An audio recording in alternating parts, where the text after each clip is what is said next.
Hospital. Peace of mind is important when life happens. Doctors Hospital, always there for you. Call 949-6066.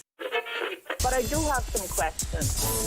There are more questions than answers. Cayman Islands' foremost listeners participation program. Talk today. What's on your mind, Cayman? If you're ready to talk, we are ready to listen. Discussing current events and local news, community spotlights, hot topics, listener stories, cultural and historical discussions, environmental issues, fun and lighthearted topics, guest interviews. Cayman, basically anything you want to talk about, we are ready to listen. Here's your host, Charles Glidden. Good afternoon and welcome to Talk Today. Like the intro said, whatever you're ready to talk about, we are ready to listen. So talk and listen, we will. Please stay tuned. Talk Today. We'll be back shortly. Talk Today is reminding you to avoid any statements or comments which are abusive, derogatory, malicious, or defamatory. Do not use indecent language or make any statement that is false or misleading. Call 1-800-534-8255, 949-6990, 949-8037, or WhatsApp us on 925-3261. And now, back to Talk Today. Good afternoon and welcome back to Talk Today. I'm your guest host, Orrett Connor, filling in for Mr. Charles Glidden. No guests in the studio. We had some changes as far as our guests are concerned. So we will have an open line for you all afternoon right through until 2:30. If you want to call in and you want to talk, you don't necessarily have to agree with what I say, nor do I necessarily have to agree with what you say, but we always have that opportunity to learn from each other as well. And so much is learned by simply sharing ideas rather than taking a dogmatic approach to our views and our feelings as well. So if you want to dialogue, if you're calling from a flow number, we have a toll-free line. That number, 1-800-534-8255. You can also call us on 949-8037, 949-6990. WhatsApp number 925-3261, and we can talk. Meanwhile, several things that I would want to discuss. Here we are, 59 years on, and an article in the Tradewinds newspaper in August,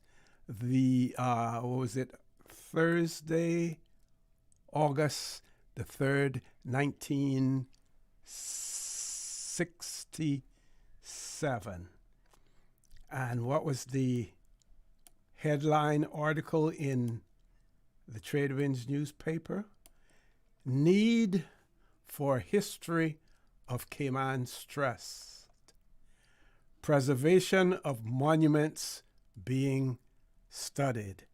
And I, of course, have my views, on that preservation of monuments and historical sites, but also naming them after Caymanians as well.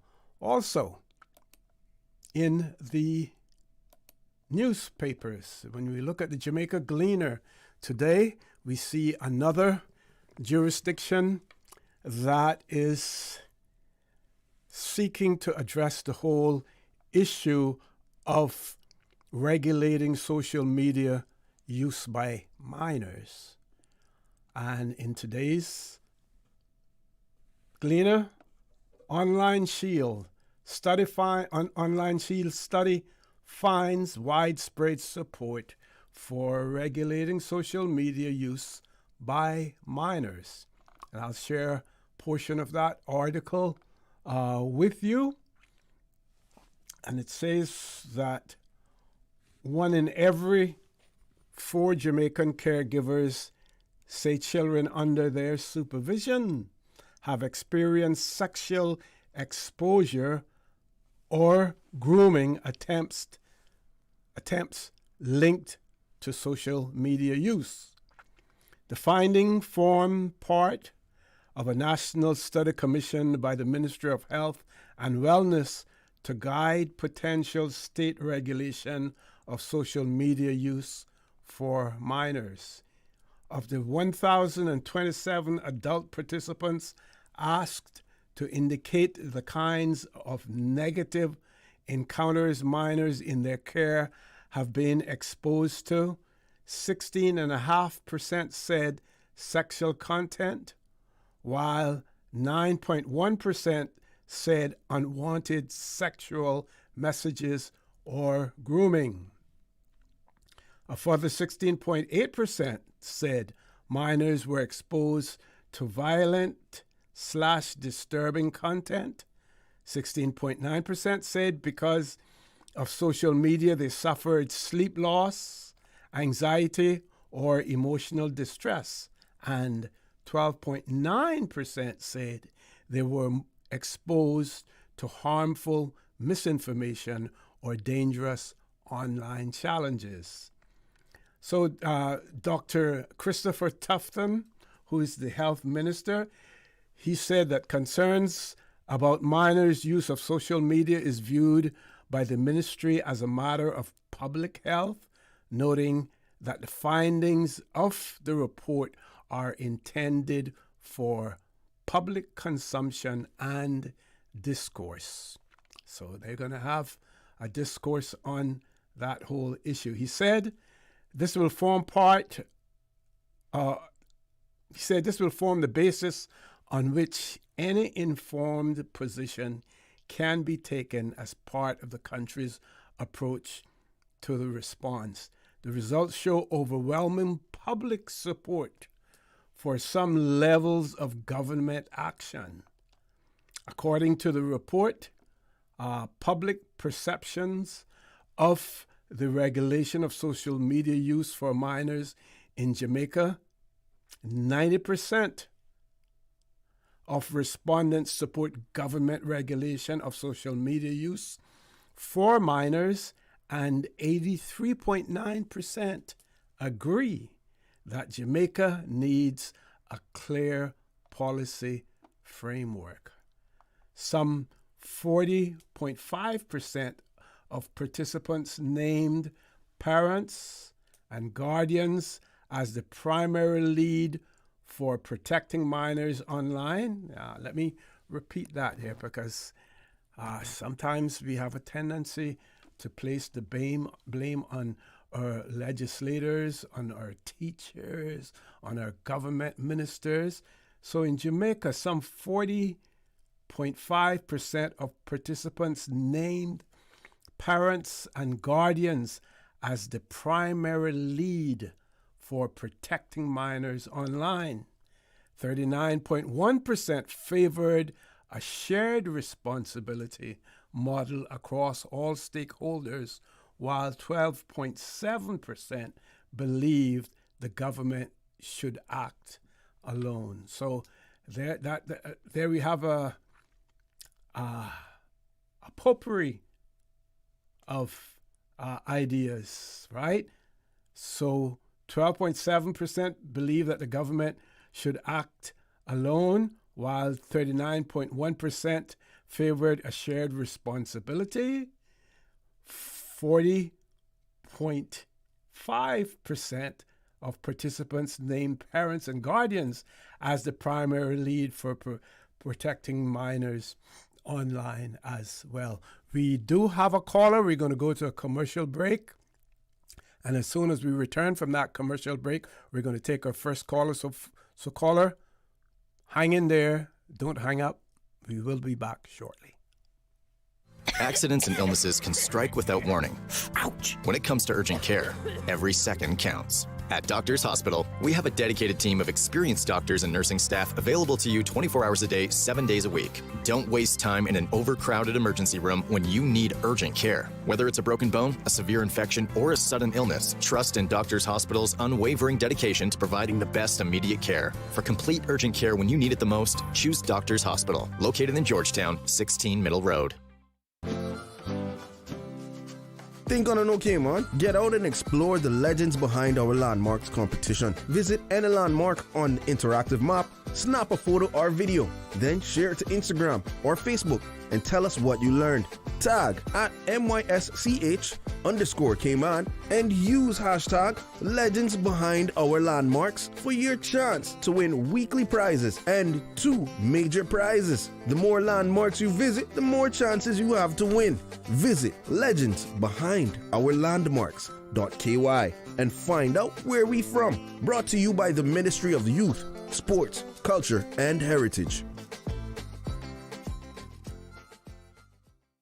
Hey man, this is DJ Lynn. Catch me live weekdays from 7 till 10 a.m. on the Morning Breeze, our sister station, Breeze 105.3 FM. We're waking you up with the best adult contemporary hits with the 70s, 80s, 90s, and much more. So start your morning the Cayman way with me, DJ Lynn, on the Morning Breeze. Radio Cayman's Talk Today.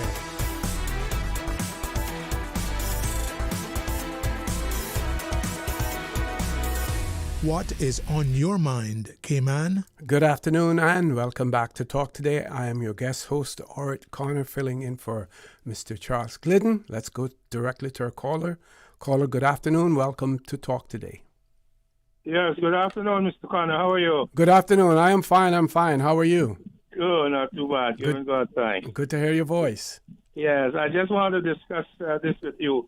I heard Lord Graham calling this morning with something very important, which has been on my mind for quite some time, and hoping that government would look into this. Okay, go ahead. You mentioned about the buildings being used for evacuation purposes.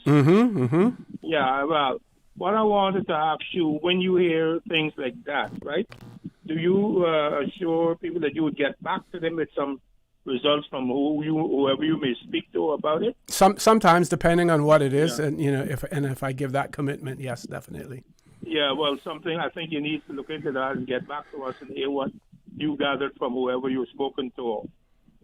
Okay, the other thing is that I feel that government should look into this, that in the future, high-rising buildings got storage going up in the sky, by land up there, that they should make sure that the planning department is aware or approve of a floor, especially for evacuation purposes. 2, if they don't do that, they can use the sport room there, the lecture room that they have at those buildings, those big halls. They can use that then.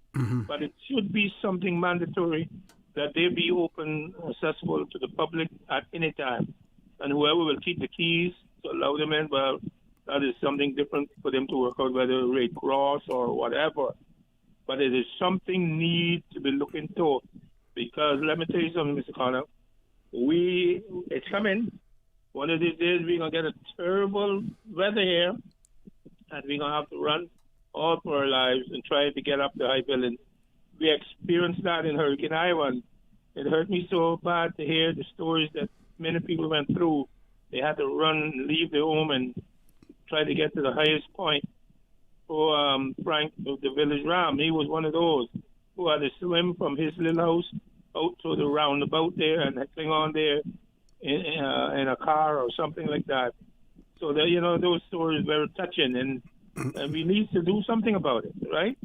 We just don't wait till something happened, wish that we had done so. Right. There's a lot of things, and this can be looked into urgently, that those buildings that are out there now, the owners or whoever, managers or whoever, be told as of so-and-so, your floor number so-and-so will be available for evacuation purposes for sheltering.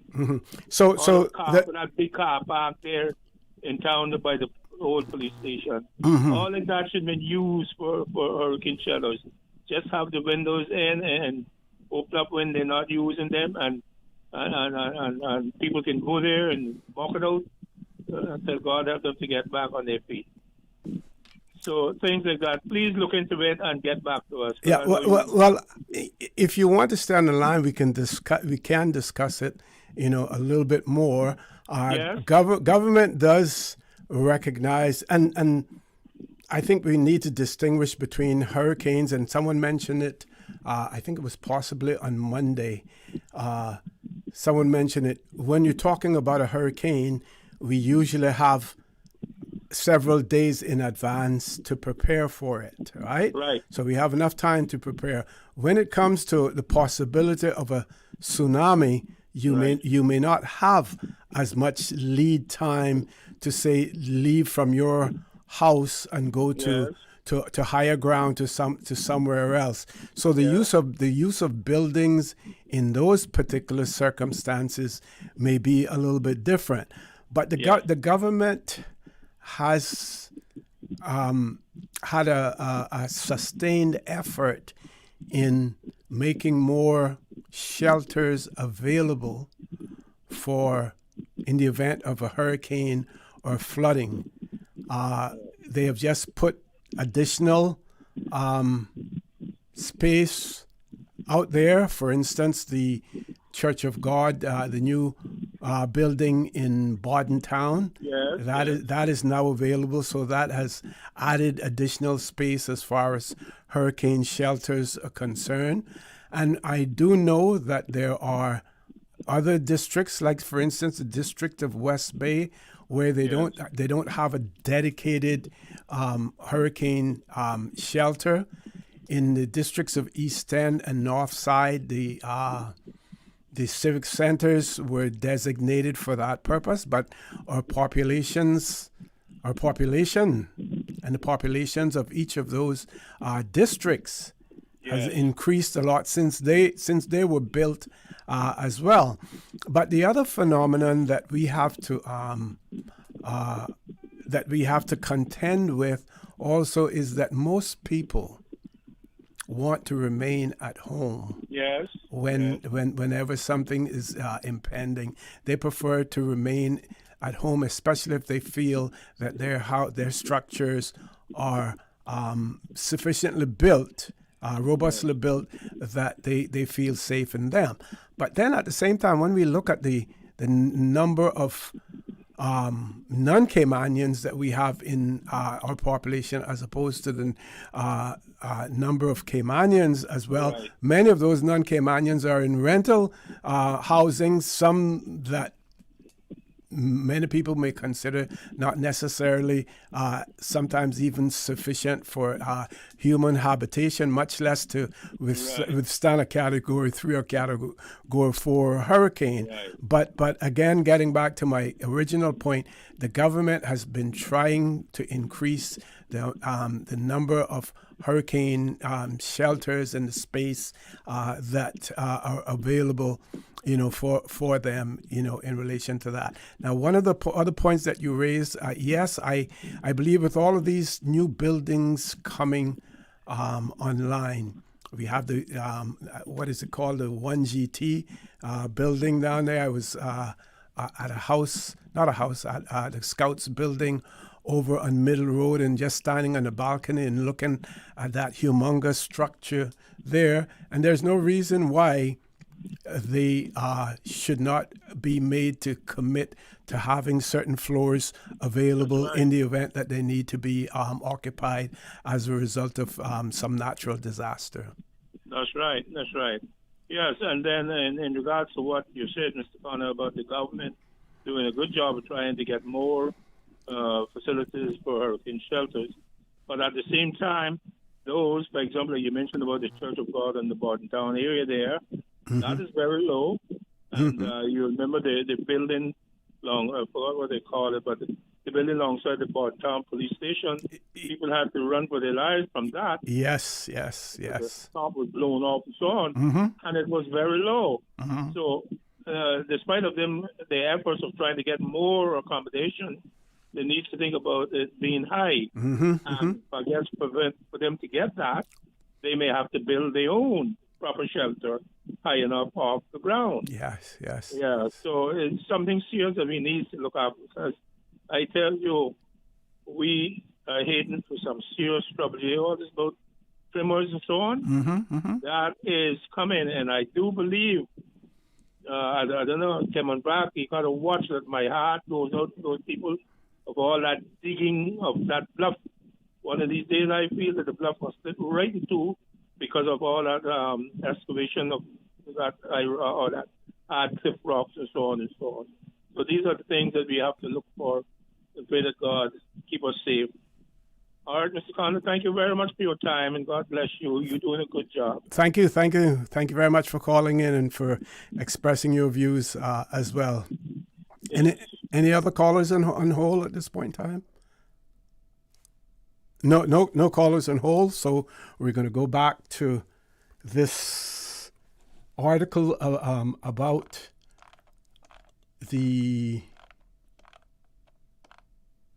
wide study that was conducted in Jamaica, which showed widespread support for regulating social media use for minors, something that has been discussed here in the Cayman Islands.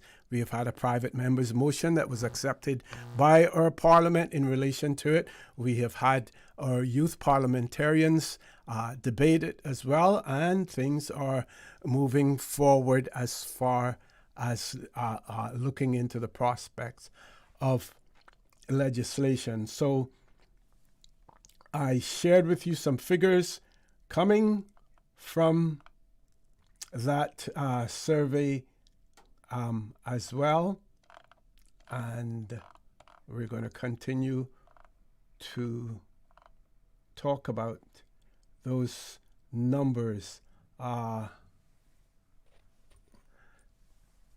So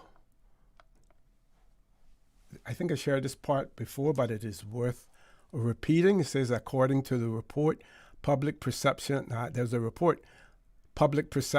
of the regulation of social media use by minors in Jamaica, 90% of the respondents support government regulations of social media use for minors, and 83.9% agree that Jamaica needs a clear policy framework. Some 40.5% of participants name parents and guardians as the primary lead for protecting minors, while 39% favored a shared responsibility model across all stakeholders, and then another 12.7% believe that the government should act alone. Then it goes on to say, however, a balanced regulatory model combined with parent digital literacy training was the leading choice among social media users at 45.2%. Parents at 44.9%, and caregivers at 44.7%, well ahead of strong legal restrictions alone. So again, that study found that parents had a huge role to play in it. Guardians and caregivers had a huge part to play in it, as well as digital literacy training was also needed. It says school/learning was the most common reported use at 75.9%, followed by entertainment at 72%, communications at 62.6%, and games-related interaction at 48.5%. These figures show that social media use amongst minors is not framed by respondents only as risky or inappropriate, but it is also tied to ordinary activities, especially learning, leisure, and communication. It said lower figures were reported for news information in terms of the social media activity. Participants supported a range of measures, including education, parental consent, age verification, content removal, privacy protections, and platform accountability. The report noted that support for the regulation was especially strong when the statements were framed around child safety, parental consent, age verification, and a clear national framework. So the majority of people supported it if these issues were addressed and were part of the framework, right? So child safety, the focus should be on child safety, should be on parental consent, it should be on age verification, and there should also be a clear national framework. The findings showed that agreement was highest for the view that regulations were worth pursuing even if they were difficult, at 90%. So people say even though it may be difficult, they are worth pursuing. We shouldn't throw our arms up in the air and get frustrated and say, what are we going to do about it? We can't do this, we can't do that. It's, finding every excuse in the book. So I like the attitude that the Jamaican public has taken in relation to it. Agreement was also high for Jamaica needing a clear policy framework for minors, social media use. That was at 83.9% again in relation to that. So it goes on to say that, however, the report said the enforcement/related findings were more cautious. So when it came to enforcement, the findings were, much more cautious. A majority agreed that regulation would be difficult to enforce in Jamaica. So that was at about 66.3% felt that it would be difficult to enforce, while 16.4% were neutral and 17.3% disagreed that it would be difficult to enforce as well. Let's see what's on the last part. Here we go. So still, it said participants favor action, though recognizing that regulations can fail if it is poorly designed, difficult to apply, or easy for minors to bypass. That concern is particularly relevant in Jamaica's case because many of the major platforms used locally are owned and operated overseas, which limits how far local authorities can compel platform behavior without cooperation, the report said. So again, similar challenges that we here in the Cayman Islands are going to face with any possible legislation. And here I go again. I'm going to talk about CARICOM. I'm going to talk about CARICOM again because there was a time, and this would have been in the 90s and maybe even the early 2000s as well, where CARICOM, rather than being seen as an effective regional body, was viewed as nothing more than a talking shop. When you had old heads of governments sitting down in CARICOM meetings and talking more about cricket than they were talking about the issues facing its membership, right? So that, of course, has to change as well. But this, again, is where CARICOM could step in and serve as the central point, even as far as discussions are concerned, because each sovereign Caribbean, and of course we're not sovereign here, but each sovereign nation would then go about drafting their own legislation. But some of the hurdles, like for instance, the fact that these platforms are usually owned and operated overseas, that is where CARICOM could come in to assist as well. I believe we do have a caller. We want to take the caller first or the break first? We're going to take a break. Caller, we're going to take a quick commercial break. Don't hang up. Just hang in there. We will be back with you shortly. Looking for fresh, healthy food that's full of flavor? Then you've got to visit Kirk Market. Our dishes are made with fresh, high-quality ingredients. Enjoy vibrant mixed greens or satisfying pasta salads. Or try one of our delicious grill options like blackened chicken, spicy beef steak, or grilled salmon. Looking for something light and flavorful? We've got sushi rolls and poke bowls prepared daily.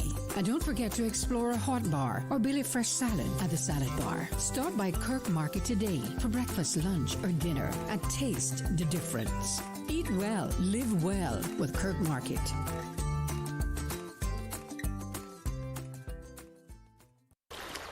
Wouldn't it have been grand if you had purchased land 30 years ago? It may not be 2020, but a perfect vision has never been more clear. Cayman Brac and Little Cayman, poised for growth with an eye on the future. Your land, your history, your future.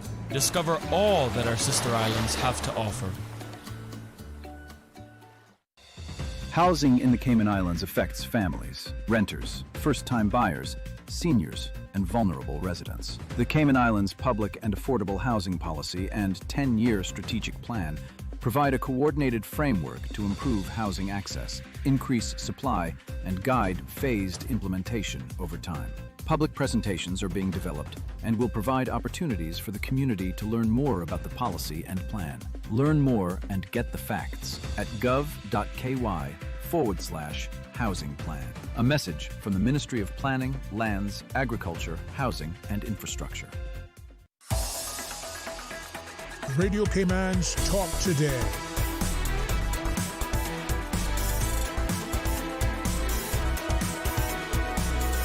What is on your mind, Cayman? Good afternoon and welcome back to Talk Today. We do have a caller. Caller, good afternoon. Welcome. Thanks for being so patient. Good afternoon, Mr. Osi. Good afternoon. How are you? Oh, not too bad, Mr. Osi. Mr. Connor, you know, when it concerns all this kind of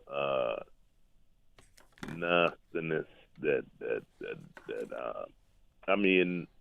you got on the internet and you got all this some horrible news that you hear on the TV. I don't even like watching TV no more.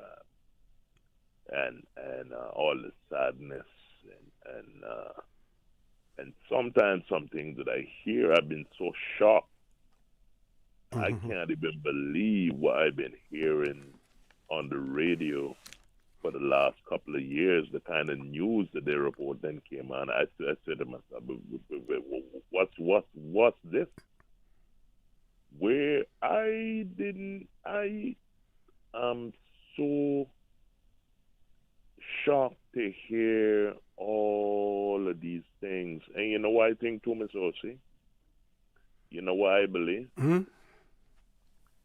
I believe that there's some people in the background that is trying to lead some of our innocent-minded Caymanians and innocent-minded children into some kind of leadership that trying to lead them into something that is corrupt and nasty and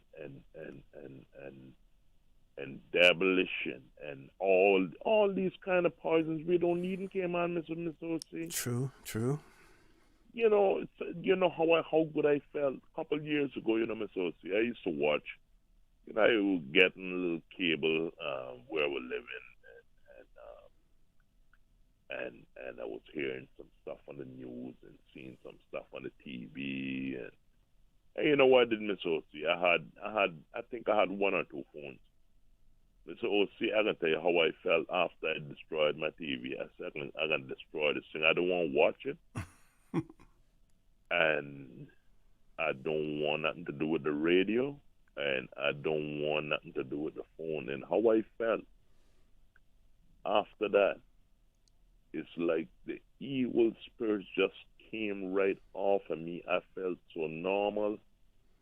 And I think I need to try that again because, you know what, I get to realize so you can be trying to look for music, you know, on the internet, you know, and then all of a sudden something just come up right, some kind of evil and nastiness come up on the internet. Mm-hmm. It's like they try to introduce it to something like they're trying to lead the world into some kind of evil, nasty, worthlessness, and like what Mr. Orlando says nothing but junk.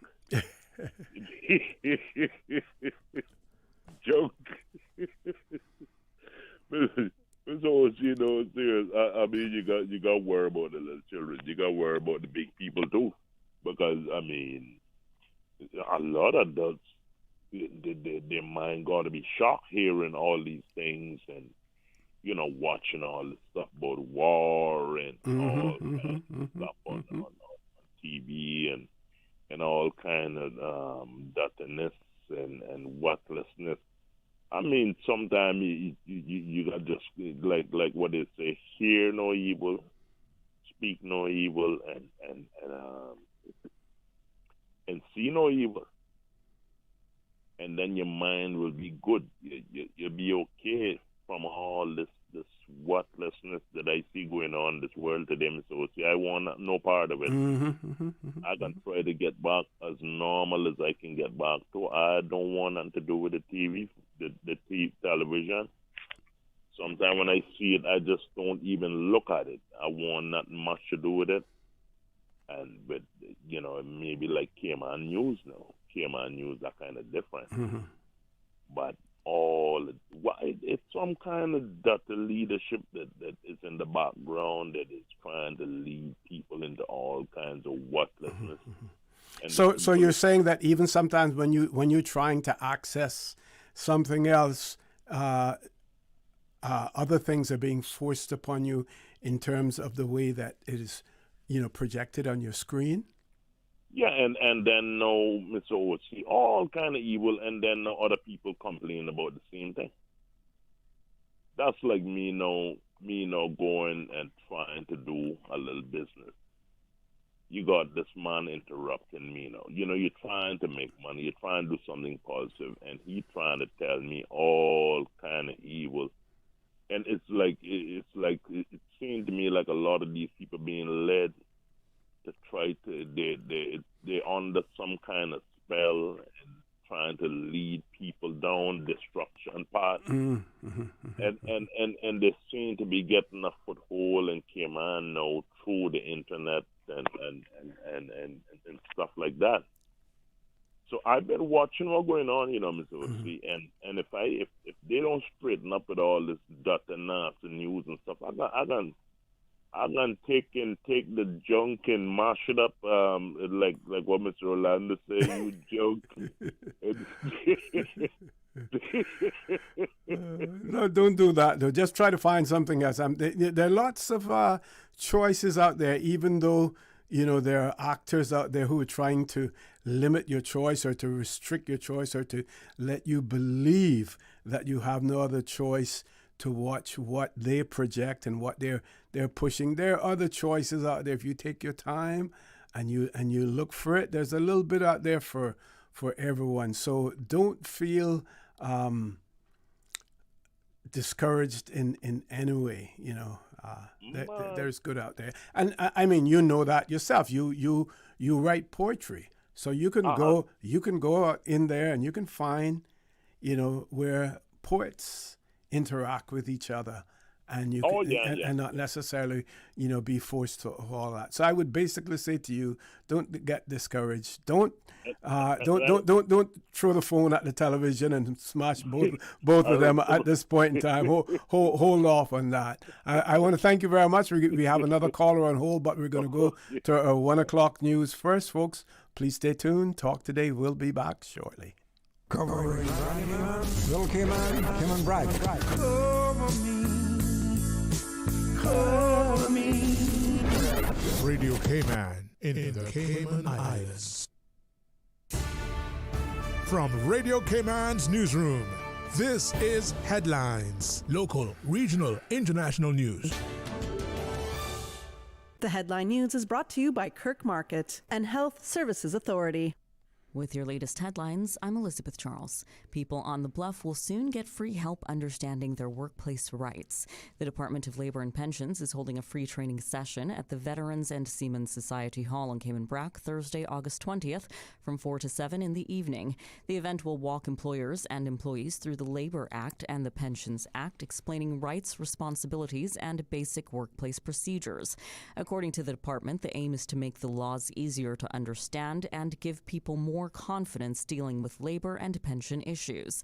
The session is fully interactive with staff on hand to take questions. For details or to register, the public can email dlp@gov.ky or call 345-945-8960. In international news, explosions hit Egypt's natural gas loading port at Damietta today, where maritime firm Ambri says a U.S.-owned floating storage tanker was struck by a drone, sparking a fire that spread to another vessel. Reuters says there was no immediate claim of responsibility, and the crew were evacuated as the fire was brought under control.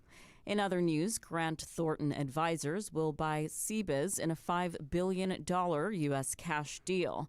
The company said today, creating one of the largest accounting services providers in the United States. According to Reuters, the transaction would make Grant Thornton the fifth largest provider of professional tax and advisory services, behind Deloitte, EY, KPMG, and PwC. Those are your latest headlines. I'm Elizabeth Charles. More news available at www.radiocayman.gov.ky. Check out our social media pages: Facebook, YouTube, X, formerly Twitter, Radio Cayman Headline News.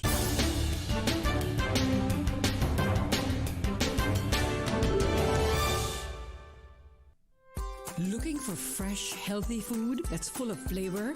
Then you've got to visit Kirk Market. Our dishes are made with fresh, high-quality ingredients. Enjoy vibrant mixed greens or satisfying pasta salads. Or try one of our delicious grill options like blackened chicken, spicy beef steak, or grilled salmon. Looking for something light and flavorful? We've got sushi rolls and poke bowls prepared daily.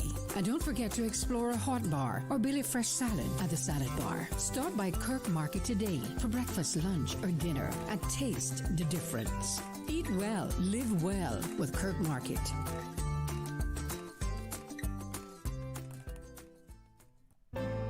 Your Cayman Islands Health Services Authority has been the national healthcare provider of the Cayman Islands for many generations. We have elevated our level of care to ensure you, our patients, have the best possible experience. We offer better access to care close to home with the most locations on all 3 islands, delivering a full range of primary, secondary, tertiary, and emergency care.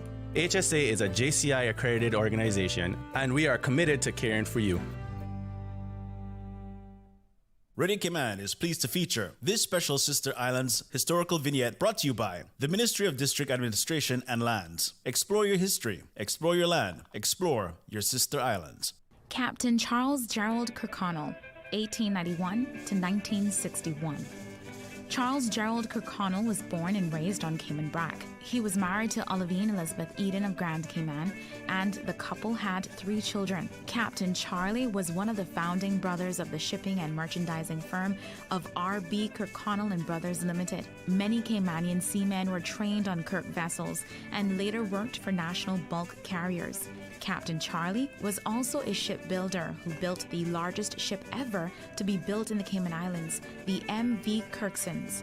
He and the late Bertie Foster were instrumental in helping to build the airport on Cayman Brac, which they both helped to finance. The clearing of the airstrip was done entirely by hand.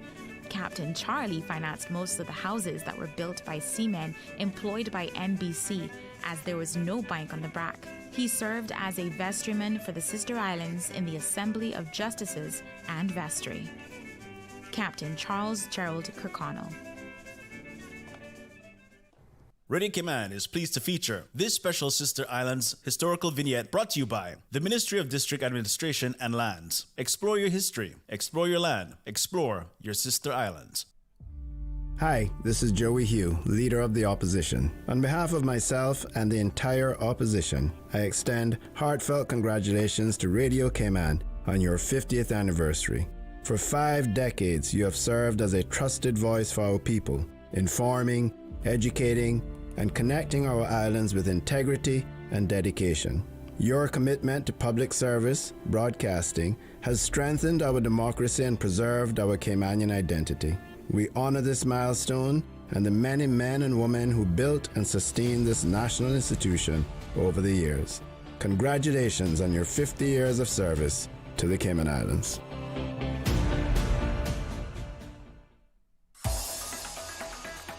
Radio Cayman's Talk Today.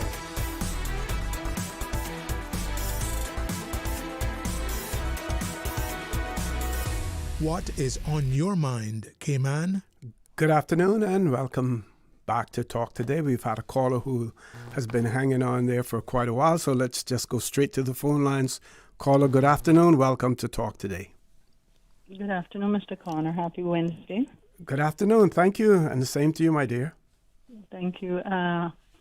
I called to talk about something else, but I heard you made a mention there with the last caller discussing, that there's so many options out there. I don't remember the exact words now while I was waiting, but basically you were saying that there's many other options out there in terms of media, despite the public probably being led to think otherwise. And it just took me back for a spell when I had I'm sure you may remember I had a talk show myself. It was short-lived, but it was a legal talk show. I had aspired to have some of the great leaders of past and present immigration person come on to the show, but it was short-lived. And when I heard your comments, it took me back to that because my show, I think, and Cayman is small, but I think we have enough audiences here in Cayman that each media can offer a little of something to everyone. Precisely. Yes, and every media source, my belief is every media source has something to offer in some way, fashion, or form, and they do things individually, even if many of them cover the same topics and so forth. And so, I felt a bit saddened for a minute because my show, I was under myself, and the show itself was under character assassination and ridicule, both personally and professionally. And so that's what happened with that, and it's just disappointing to know that this is the environment that we have here in Cayman. But nevertheless, Radio Cayman is continuing to do what it has always done. Joe, you sounded so good there a little while ago in that commercial, wishing you guys 50th anniversary. But what I really called for, I don't know if you had an opportunity to read that piece by Mr. Paul Biles. I don't remember where I saw it on Facebook. One of those new medias came in. I can't remember, but Mr. Paul Biles wrote a very good piece asking 2 questions about, the present state of immigration with Cayman. And then, of course, there's another thing going around with the latest with Ms. Dukaran, who released another report, and then Minister Miles made some very admirable, and, he's always so eloquent in how he speaks about our Caymanian immigration issues, and usually just puts things together very, very well, And so I wondered if you had an opportunity to had been able to read either of those situations. No. I and where I saw a video with Marla Dukaran, but other than that, no, I haven't seen anything. What's the source? The source of both of those? It's the Cayman. Is it the Cayman Independent or Cayman? Oh my gosh, these are two relatively new Facebook pages. Okay, I'll search for it. I'll see Right, what I can find on it. I can probably find it and send it to you also. Okay. And I don't know. It doesn't sound like you heard about the big drama going on surrounding Cayman Airways either. But yes, that one I mentioned. That on Monday. Yeah. Okay. Well, I guess I was late to the party then because I just heard about it yesterday. But I think it's probably smart. I mean, I'm not Cayman Airways PR, but I think it's probably smart to get some things clarified by releasing a statement. And also, there was a question of whether someone can transit through the Cayman Islands without an actual visa.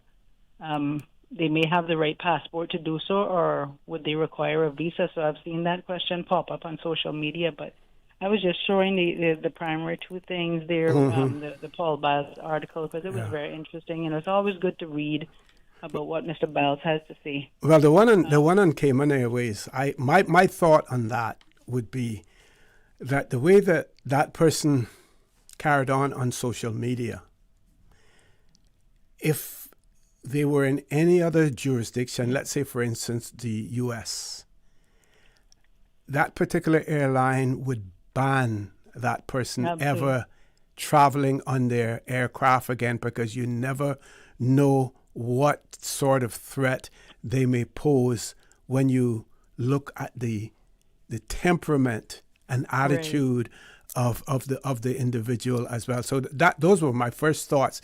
Cayman Airways should just simply put him on a watch list that he's never ever able to board one of their aircraft.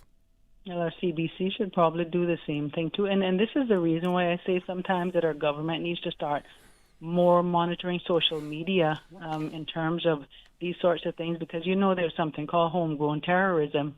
And this is almost equivalent to that in my point of view. And you have, like you said, the temperament of certain people. We just don't know where the mindset is, and the staff in the other jurisdiction, that sort of thing. But those are just the few little things I had on mind that I wanted to throw out there for you. Okay. Nothing else? Not right now, sir. Okay. Let me regroup. Thank you. All right. Any other callers on hold there at the moment? Okay. Do you want me to come to you with a commercial break? And then when we return after that, do we go right up until... so we won't take a break now until 1:30. Oh, great.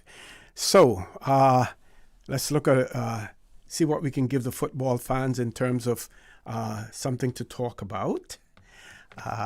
They may not want to talk about this. Heard a lot of talk about Argentina and other countries during the World Cup. For instance, I didn't watch any of the games. Watch some replays, but didn't watch any of the games live. Number two, there weren't many teams out there that were my favorites. And I don't necessarily, even though football is supposed to be a game, it's a game of sport, and other things should not factor into it. But I wasn't really out there cheering for any country that had a colonial past to it. That's me personally. I was not out there going to be cheering for any country with a colonial past.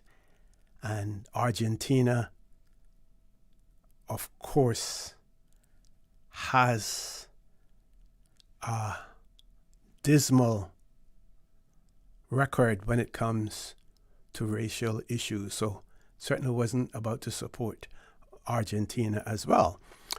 But we see here where FIFA has now opened disciplinary proceedings against Argentina over the Falklands banner and the chaos that erupted during the finals as well. So I will share that with you, but we do have a caller, so we're going to go to the phone lines first. Caller, good afternoon. Welcome to Talk Today. Good afternoon, OC. I've got only one little issue to mention. In fact, I wasn't going to call until the last caller just jogged my memory about something I've always been wanting to say. I mean, first of all, I used to listen to her show, Legal Talk with Patricia Bryan, and she started having some good hosts. I remember she had people from the Truman Bodin Law School and others, and I thought that she was on a roll. So I was a little bit surprised when she stopped the show, but I wasn't sure why she did. But today she's saying, well, it was like some negative things said about it, which I'm really disappointed.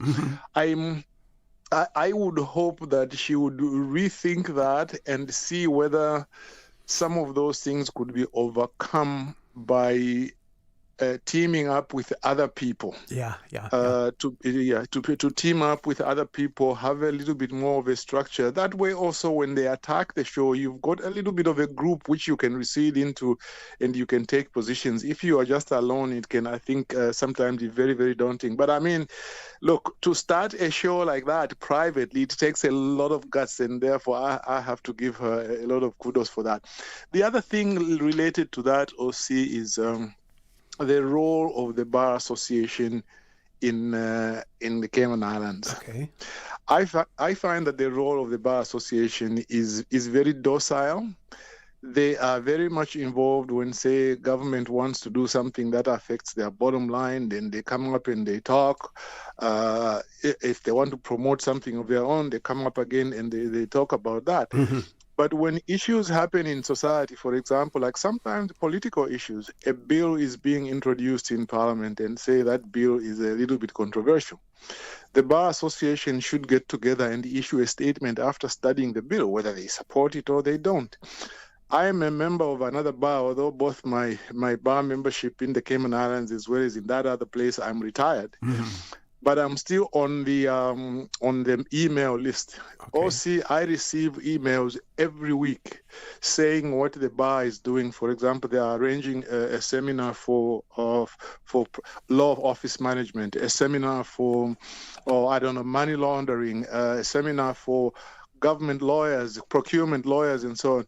There's just the mentoring, like they even have a committee of the Bar Association for mentoring young people. They also have a committee to ensure that lawyers are earning a minimum kind of payment. I just think that there's need in the Cayman Islands to be able to do that. Those are the things which I had been hoping to do myself, but my early indications were that I was not going to be supported since some of the things I tried to do were not supported. But that's a discussion for another day. I just thought that I should drop that thought with you, Ossie. Thank you for the opportunity. Before you go, I always have a question afterwards, right? So when you look at bar associations in other jurisdictions and some of the things that you say that you would like to see them take up here in Cayman, in most instances, when you're on the executive of a bar, it's usually voluntary, right, or unpaid?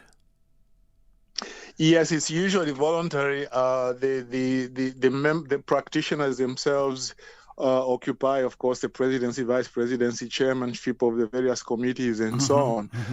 But very often they would have a secretariat which is full time. Even if it's a very small bar, usually you would have one or two people who do the administrative side of issuing a certificate and servicing the committees. The committees come in and they meet. The secretariat is keeping their minutes and sending out letters, practicing certificates and suspensions and those kinds of things. And I don't know. Maybe under the new structure, perhaps some of that might be institutionalized. But what really the statute won't change, I think, is an attitude, because at the end of the day, every bar association usually has a clause, like in its purposes and functions. They say that the purpose of the bar association is not just to practice law, but to be part of the society, to help with law reform, to contribute to anything that is happening in society. For example, if saying there is something which say the police have done, they have arrested people in a manner which was unfair, or they were prevented from demonstrating, the Bar Association would issue a statement and say that the Bar Association condemns this action, and we would like to encourage the parties to obey the law and so on. That is very important. For example, one thing that I would have wanted to do among many things in Cayman is to begin a small journal for the Bar Association. See, the Bar Association, usually it would have a newsletter or a journal, and not like an academic journal, but just some little journal which just talks about when say an important case is decided. They write about maybe a page or two just to explain what it means to members of the public. That's something I would have wanted to do.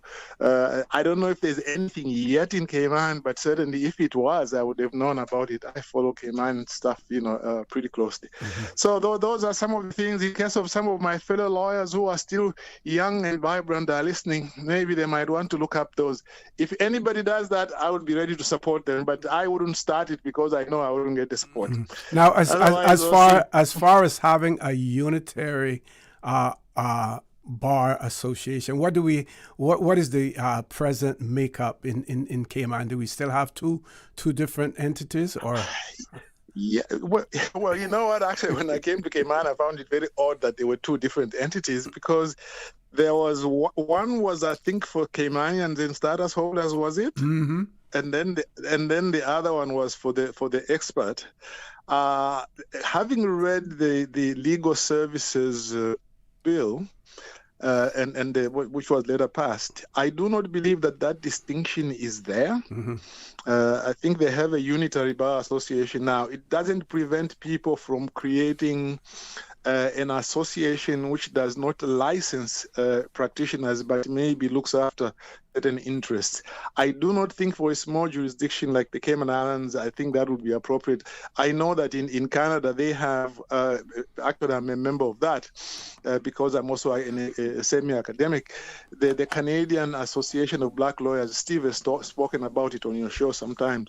That is an association which doesn't license. Everybody is licensed by their respective bars. But what that does is it looks out for the interests of the minorities and some of their special problems. For example, they've just launched one in British Columbia now, like a branch there of the Canadian Bar Black Lawyers Association, to deal with certain injustices which tend to be unique to black people. Now, I wouldn't encourage that in Cayman because it's a small place. You don't want it to be too divisive. But I think it's good to just have one bar association, have a number of committees there which will deal with different issues in society and be able to be a real bridge between the society, the bar association, and the government. That really needs to be done. Okay. Well, thank you, Ossie. Always thanks you for the opportunity. Cheers. Thank you. Thank you very much, Billy. Thank you. License plate number 219948. 219948. One of our listeners has written in, said, "Blessings, Mr. OC. I'm telling you this. I was on the road on Grand Cayman. This little truck with an open back loaded with all kinds of garbage. No covering. No kind of securing the old sheetrock. Nothing. Where are the people who are looking out for these people?" It was a Caucasian man with this license plate on the front. No license plate on the back either. Oh, you talk about infractions. But so the person says, license plate number 219948. Open back, loaded with all kinds of garbage and not covered up at all and not secure. And I'm sure if driving in the headwind, that you run the risk of some of that stuff blowing off the back of the vehicle as well. So if you are the operator or owner of vehicle number 219948, or if someone from RCIPS, if they're listening, or I would also say to the writer of this, maybe pass that information on to the Royal Cayman Islands Police Service, calling their traffic division, as well. Without evidence, it may be difficult for them to prosecute at this point in time, but they can certainly issue a warning also. So I'm going to encourage the writer of this to send, to get on to the traffic department at the Royal Cayman Islands Police Service and pass the information on to them as well. We have 2 callers. Let's grab the first caller. Caller, good afternoon. Welcome to Talk Today. Hello? Good afternoon. Oh, hi again, Mr. Connor. Okay. I wasn't sure if it was my turn or someone was waiting before me. Go right ahead. First, I want to tell Mr. Billy, the last caller, thanks for his compliments and his confidence in me and my show. Mm-hmm. They are immensely appreciated. Secondly, I just wanted for vacation, I was trying to be modest with my words and saying that the show and myself suffered professional and personal character assassination.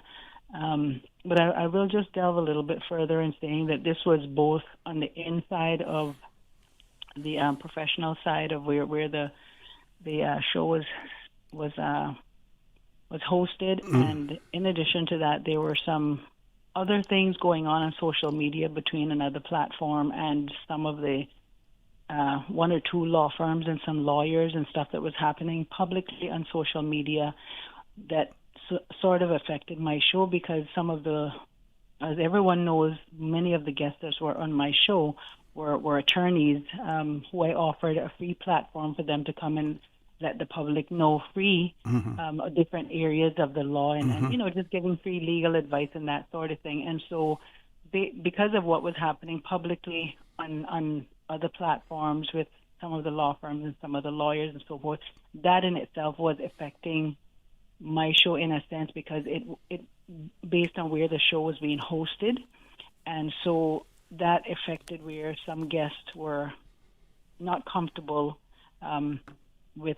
So in other words, the show I did make the best choice, I thought, to pull the show. And I have been working on regrouping the show using just social media platform in terms of, and there was another show on the same platform that suffered the same consequences, and they ended up pulling their show also, another media source, very, very well known and liked media source also. And that show ended up scrapping their show also. And just, so there was a lot going on behind the scenes that I'd publicly not say on the radio, but it wasn't an easy decision to make. And I people approach me all the time to bring it back, and I hear Mr. Billy just now, and it really made me think, this is something I really need to get back in I keep seesawing with it, but he made me realize that, yes, this definitely is something that I should resume. And I just wanted to publicly say that so people can know that it may not be what people probably surmise that it may have been, But I'm looking for the other article that I wanted to share with you, so you probably can talk about it before your show is over. Certainly. Thank you. All right. Thank you very much. Thank you very much. We have another caller on hold. Caller, good afternoon. Welcome to Talk Today. Mr. O.C., the poet again. Mr. O.C., there are a lot of wonderful things that we can absorb as Caymanians. They can have nice little things going on, teaching people about business. That's why I like our local business people, and I like when they have good leadership in Cayman, political leadership, and they're leading people in the right direction. But sometimes I heard there's a certain man that preaches this religious stuff, Mr. O.C. When he comes on, I gotta turn the radio off. It's send you crazy. I mean, they can send you crazy, you know, Mr. O.C. And all the gossip, and, you know, sometimes it's good to keep away from people, you know, Mr. O.C. Like what some of the old people do. I like to follow some of them old people. I like to follow some of the elderly people, and I don't get too much into this thing with this computer and all these advanced things and leading me down destruction lane and all this new stuff. I got my little Cayman Independent right in front of me now, and I see some good stuff in that newspaper. I got my Caymanian Times, I got my Cayman Compass, and I like to learn good stuff. You know, things that teach you about business and leading you in the right direction. But boy, Mr. O.C., they sent me crazy. Sometimes, like years ago, I mean, sends you mad, you know, Mr. O.C. When you listen to some of these things on certain kind of songs and the evil that they're talking about, I mean, they do things that can separate you and your wife and through the media and all kinds of corruption, like what they say that bad news sell. I heard somebody, I was talking to somebody in the media about that. Why you put these kind of things in the media? They say bad news sells. So what about good news? You know what I mean, Mr. O.C.? I mean, come on. It's leading people to go crazy, and it corrupting your mind, and they can think about is sexual nastiness and corruption and evil and all this worthlessness and junk. I'm going to try to go as natural as I can, Mr. O.C. I'm going to try to go try to do it again. And live. I wouldn't even mind living like certain kind of tribes, because I got my little tribe people in my family too. I got them in my family too, and live like certain tribes, and don't get involved with this nastiness and corrupt your mind and all this corruption and worthlessness that they introduce into the world. You know? Yep, got you. Got to go to a commercial break. Caller, thank you.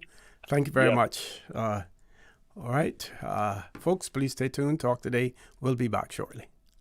Did you know that Doctors Hospital provides urgent care services 24 hours a day, 7 days a week? And Doctors Hospital's urgent care physicians have access to the most advanced MRI and CT imaging in the Caribbean, providing reliable diagnostics when you need it most. When you need quality urgent care for an illness or injury, Doctors Hospital is here for you 24/7. Whether it's a migraine, chest or abdominal pain, shortness of breath, broken bones, or another urgent need, Doctors Hospital at the top of Walker's Road. Urgent care right now. Explore your history. Explore your land. Explore your sister islands. The ultimate staycation experience. Your culture, your freedom. The land that time forgot isn't gone. It's your sister islands. Discover all that our sister islands have to offer. There you go, sir. Thanks for choosing JN Money Transfer. Boy, thanks to JN Money Transfer, I can stay right here in Cayman and pay mama bills back home in Jamaica. Her water, light, phone, and other bills never late. Every month I pay everything in one place. Make payments to over 30 companies in Jamaica through JN Money Transfer. Fast, affordable, convenient. Call 1-800-744-1163 for details.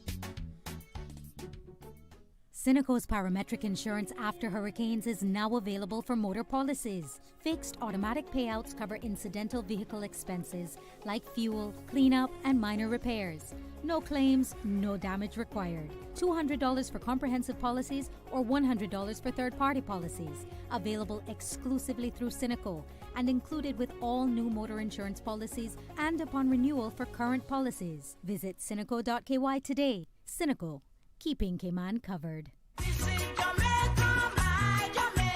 Jay and Money and Appleton presents the Jamaica Independence Celebrations on Friday, July 31 at Compass Green with an all-day food fest. Come out for breakfast, lunch, and dinner and enjoy your favorite Jamaican dishes. The nighttime concert features Jamaica's #1 comedian, Dufton Duffy Shepherd, local rising star singer Shay, and all the local dancers and performers, and the Kids Talent Contest. Admission is absolutely free with lots of prizes and giveaways. See you at the Compass Green on July 31 for Jamaica Independence Celebrations. Sponsored by Popeyes, Best Dress, Water, Excelsior Biscuits, Maggie, Suppligen, Grace Foods, Wellies, Rodney's Car Rental, White Construction, General Automotive Services, iCool Air Conditioning, Radio K-Man, and Breeze FM.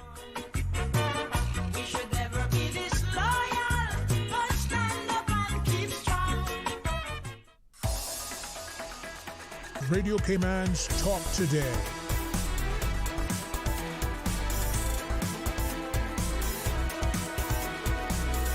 What is on your mind, K-Man? Good afternoon and welcome back to For the Record. Phone lines are clear at this point in time, no calls. So, for you football fans, whether you want to hear it or not, it's coming to you. FIFA has opened disciplinary proceedings against Argentina over the Falklands banner and the final chaos. So players brandished banner after the semifinals against England, and then Paredes and Molina investigated over ball after the final defeat. FIFA has opened disciplinary proceedings against Argentina over the Falkland Islands banner displayed by several players after their World Cup semi-final win over England in Atlanta. As Argentina celebrated reaching the World Cup final with their dramatic 2-1 over Thomas Tuchel's side, several players displayed a sign proclaiming Las Malvinas son Argentinas. Las Malvinas son Argentinas. The Malvinas are Argentinian in reference to the British Overseas Territory.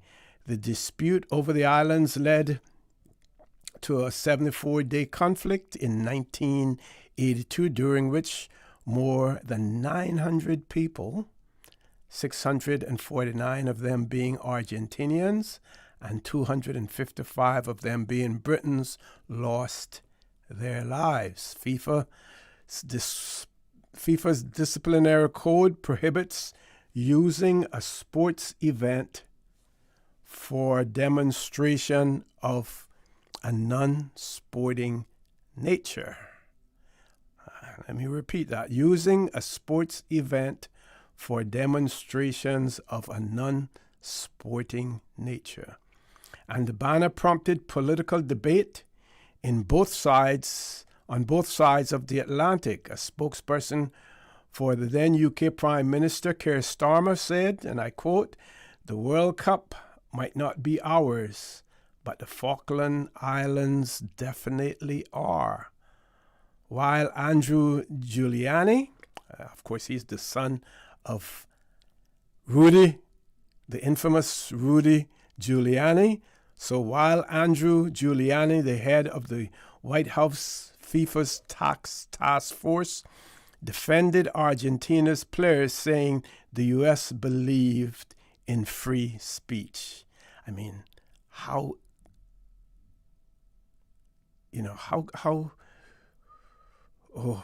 can you be, in terms of, you know that the code, the code basically says that, what I read earlier, that, let me find it, saying that using a sports event for demonstrations of a non-sporting nature, that the code prohibits that.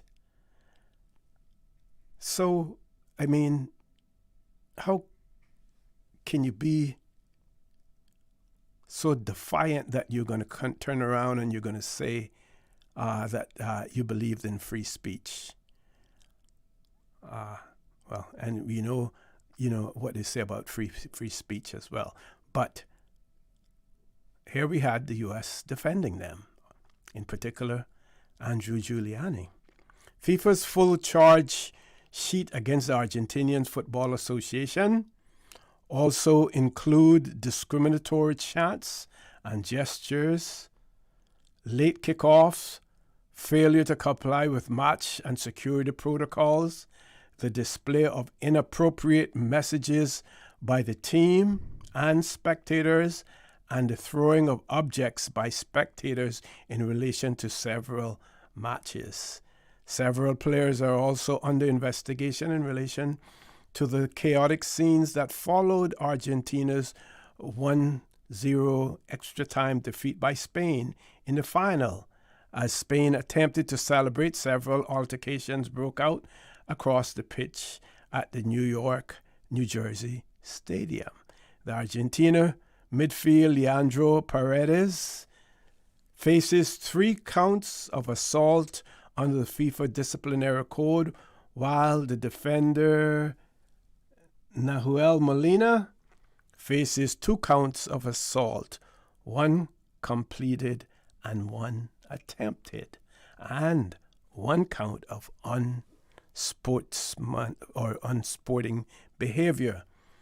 The assistant coach, Roberto Ayala, faces 1 count of assault, and Thiago Almada and an unused substitute in the final, 1 count of unsporting behavior. Spain's Galvez also faces an unsporting behavior charge as well. In accordance with the FIFA disciplinary code, the respondents have now been provided with the opportunity to present their position, following which a decision will be issued by the FIFA disciplinary committee in due course, said FIFA in a statement. So here we go again. And I mean, what was displayed in there and what was reported so far in the U.S.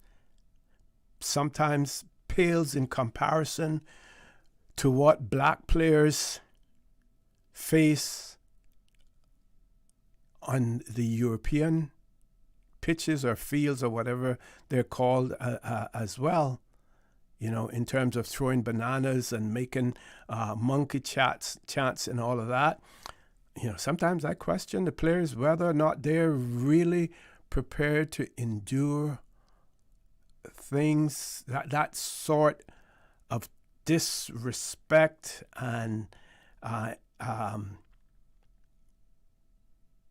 attacks at their humanity and their dignity for the monies that they're paid. And I guess the dollar signs, the euro signs, the pound sterling signs, they at the end of the day soothe whatever they're going through. But we have seen some players who have basically rebelled against what is happening and have spoken out against it as well. So all of you football players out there, while you may enjoy the sport, I am never, and many people are never that hooked on any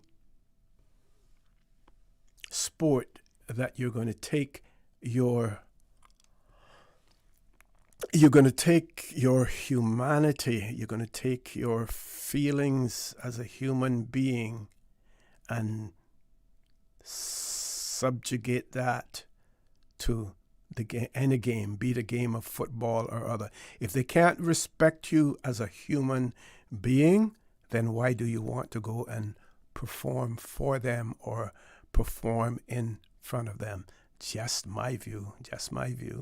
Some people may say otherwise. Big football fans, they only see that the ball is round and they want to see the ball go into the goal, and they are huge football fans irrespective of what. And I can't blame you for that. We all make our own choices in that regard as well. But it is good to see that FIFA is taking a stand in this particular case as well. Now, if you want to talk about politics and political history, the Falkland Islands, that has been an issue. And like the article pointed out, in 1982, they went to war over the Falklands. As a matter of fact, the Cayman Islands were involved in that war. Some of you say, what in the world was he talking about? Cayman was involved in the war. Yes. We donated, I think it was £1 million or $1 million CI dollars to the war effort. Yes, we did. So we were involved in it. Our money was involved in it as well. Of course, we were overseas territories. And we're fortunate. There are two overseas territories that have territorial disputes that have been lingering for decades and possibly centuries. The other one, of course, would be Gibraltar. But we see some good news there where they have now opened the border between Gibraltar and Spain. At one point in time, there were checkpoints there that you had to go through. That border has now been opened. So they have made strides in that regard. But the one between Argentina and the United Kingdom continues as well. And I would venture to say I don't believe that they will ever bury the hatchet in that regard. With that, folks, we're going to go to a commercial break. Please stay tuned. Talk Today. We'll be back shortly. Accidents and illnesses can strike without warning. Ouch! When it comes to urgent care, every second counts. At Doctors Hospital, we have a dedicated team of experienced doctors and nursing staff available to you 24 hours a day, 7 days a week. Don't waste time in an overcrowded emergency room when you need urgent care. Whether it's a broken bone, a severe infection, or a sudden illness, trust in Doctors Hospital's unwavering dedication to providing the best immediate care. For complete urgent care when you need it the most, choose Doctors Hospital, located in Georgetown, 16 Middle Road. Freedom, Cayman Brack. Freedom, Little Cayman. Soft breezes, blue waters, no traffic. Unwind and rejuvenate your mind, body, and soul. Sister Island Staycations, a taste of freedom. Discover all that our sister islands have to offer. As Minister for Health, Environment and Sustainability, I'd like to personally invite you to join me at one of our upcoming public town hall meetings. We're discussing proposed changes to legislation covering environmental health, tobacco and vaping, public health, health practice, and I want to hear from you. Whether you have questions, concerns, or ideas to share, these meetings are an opportunity for open conversation about issues that affect us all. Join us at 7 p.m. in West Bay at the John Gray Memorial Hall on Monday, 3rd August, or in Prospect at Seafarers Hall on Tuesday, 4th August. Come out, meet your neighbors, share your perspective, and be a part of shaping the future of health in our islands. Light refreshments will be available. I will also be visiting Cayman Brack and Little Cayman for town hall meetings on the 7th and 8th of August, and I look forward to meeting with our sister island communities. More details will be shared soon. I look forward to seeing you there. Hi, this is Gary King from Totally 80s. My special guest this week is Dave Stewart from Eurythmics.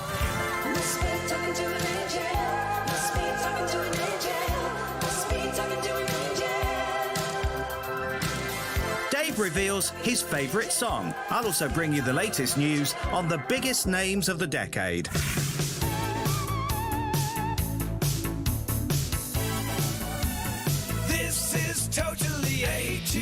Heard on Saturdays from 2 until 4 p.m. on Breeze 105.3 and 91.9. And brought you with the kind compliments of KFC.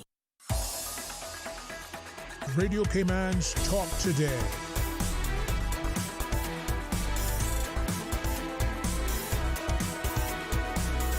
What is on your mind, Cayman? Good afternoon and welcome back to Talk Today. We have two callers on hold. The first caller, good afternoon. Welcome to Talk Today. Yeah, good afternoon, Mr. Orrett. Hey, good afternoon. How are you doing? Yeah, I'm doing fine. Just chilling out today. Okay. Yep. You know, I was just listening briefly to your little conversation I don't know if you want on a specific topic. No. It's moving around from one to the other, from pillar to post. Oh, okay. Huh. Freestyling it then. Sometimes you have to be able to do that on here to generate conversation. That's true. A captive audience don't necessarily have to always be thinking the same thing. So, I would like to share something because I love listening to some of the political organizations that they have in the United States and especially in Florida because, as we know, majority of the visitors that we got coming to Cayman from the U.S. is from Florida. And that state, I would believe, with a lot of the Caymanians that love visiting Florida at all times. I was listening to one of their, I believe it was a seminar. I was listening to it. They had some speakers, and just thinking about it, right? I was listening to the speaker. He was talking about free people can't be controlled if they're informed. And he's a young guy, a little bit older than me, but I'm only 33. So he said that's why education and critical thinking and staying engaged matters. Mm-hmm. He also did say it's like they want us broke, sick, dumb, confused, divided. And when a society is like that, you can't fight back. Mm-hmm. So you're not empowered. We don't even know what we eat, what's in our food, what's in these shots. We're going along just to get along. And the people are completely ignorant of what's going on around them. And it's a lot easier to control them that way. So when I heard him say that, I was just sitting down thinking to myself, it's late hours of the night. I don't have nobody with me or anything to talk about it, but I just said, I would like to bring it up today if I get a chance, and here we are. And I wasn't expecting you be on the show, but I think you're an appropriate person to talk to like that about these things. Okay. Thank you. Yes, sir, because, I'm influenced through a lot of our elders on the island, and my elders especially. They have common sense, and that's not so common anymore, especially when we have peers that don't even think for themselves. And when you start thinking, then they start looking at you pretty crazy. And, sometimes I look at how our health is on this island. It gets me pretty nervous to know and to think that am I the only one that is conscious about what's going on? And then it gives me a little bit of comfort when you talk about things and people can start understanding what you're saying and they start seeing what you're saying. And, public engagement, I'm just wondering to myself, because by talking to people, I'm wondering, why are we becoming such a shy society? A very shy society, because it's almost as if we are afraid of saying something wrong and not challenging what is considered normal. Because have you seen what is becoming of the popular opinion lately? It is almost degenerating a whole nation, where certain states in the United States now are even introducing transgender dolls in kindergartens for children as young as 4 years old. What do you think about that?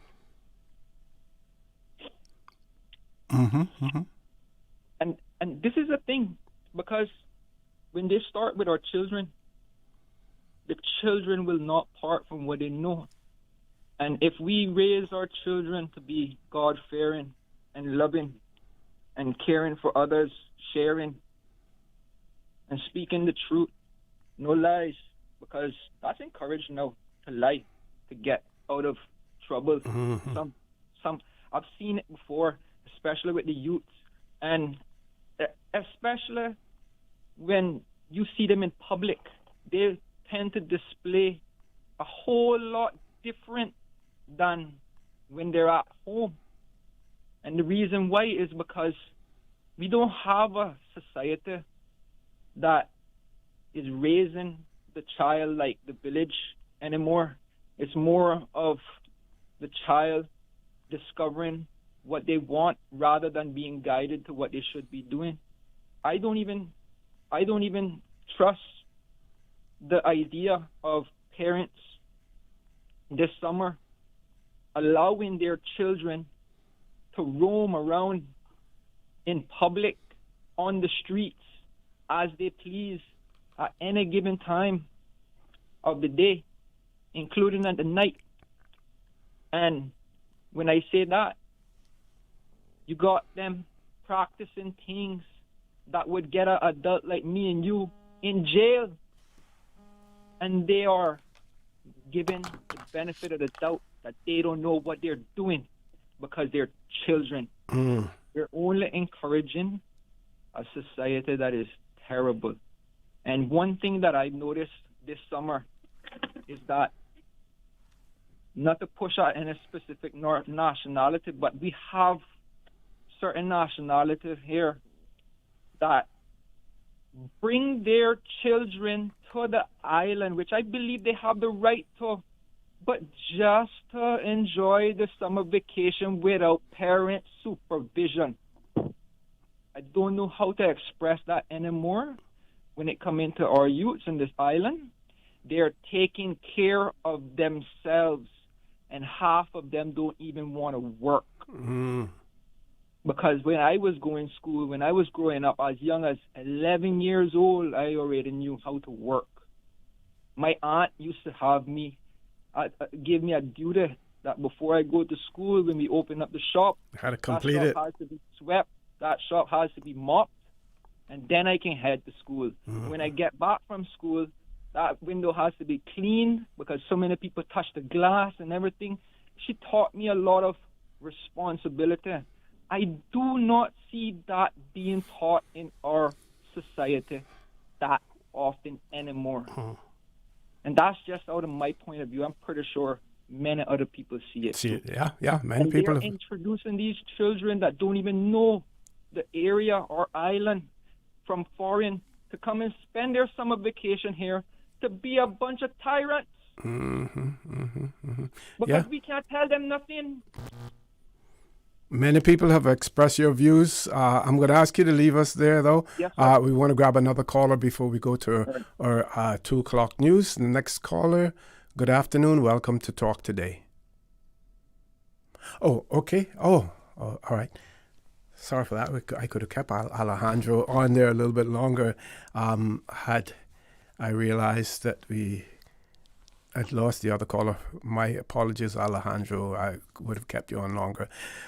Some of our listeners have, once a caller mentioned the dialogue about Marla Duker and the article with Paul Baz. I'm going to try to share as much as possible. So the Cayman Independent, and this was one day ago, and says Immigration Minister Michael Miles has pushed back on Marla Dukeran's report describing a work permit-driven quote-unquote incentive loop, arguing Cayman's government doesn't have a revenue challenge, though he agrees population growth via foreign labor is an important revenue source. Okay. He said demand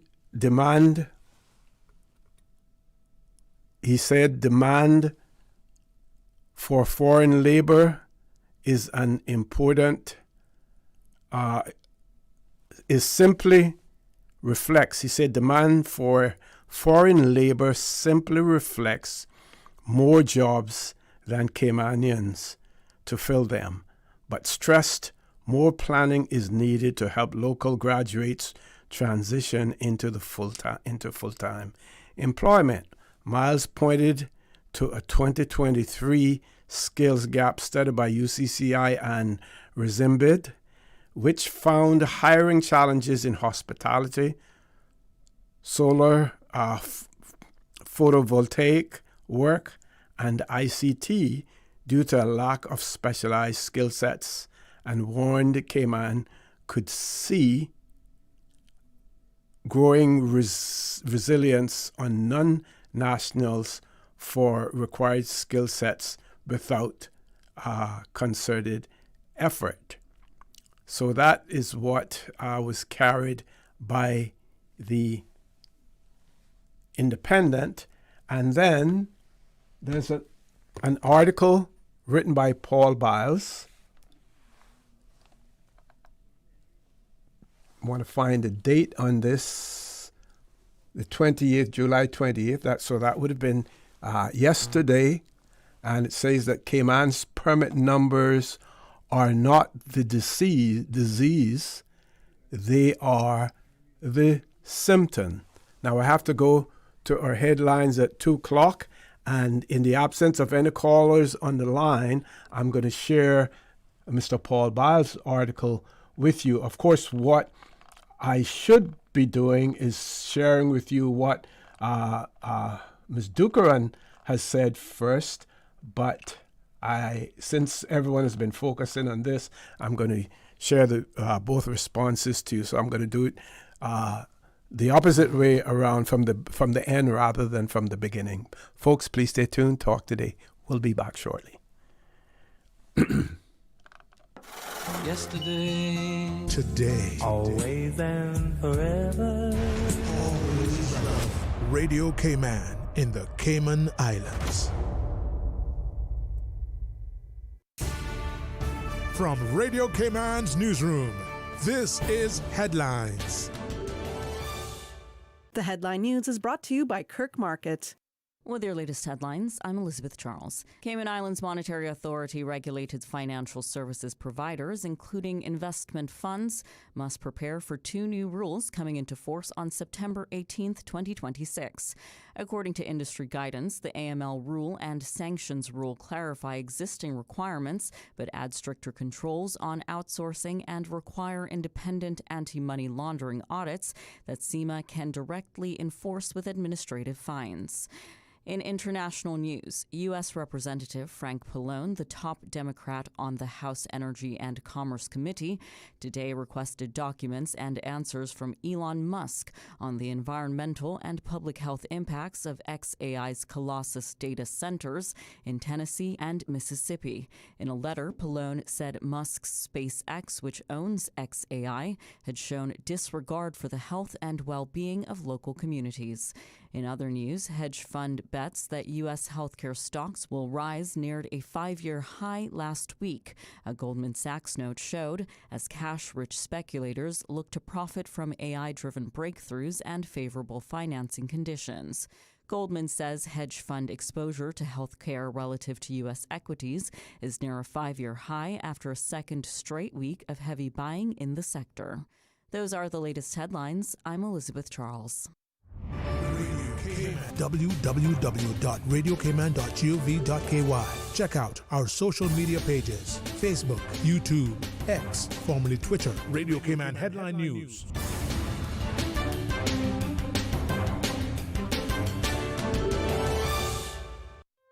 Looking for fresh, healthy food that's full of flavor? Then you've got to visit Kirk Market. Our dishes are made with fresh, high-quality ingredients. Enjoy vibrant mixed greens or satisfying pasta salads. Or try one of our delicious grill options like blackened chicken, spicy beef steak, or grilled salmon. Looking for something light and flavorful? We've got sushi rolls and poke bowls prepared daily. And don't forget to explore a hot bar or Billy Fresh salad at the salad bar. Stop by Kirk Market today for breakfast, lunch, or dinner and taste the difference. Eat well, live well with Kirk Market.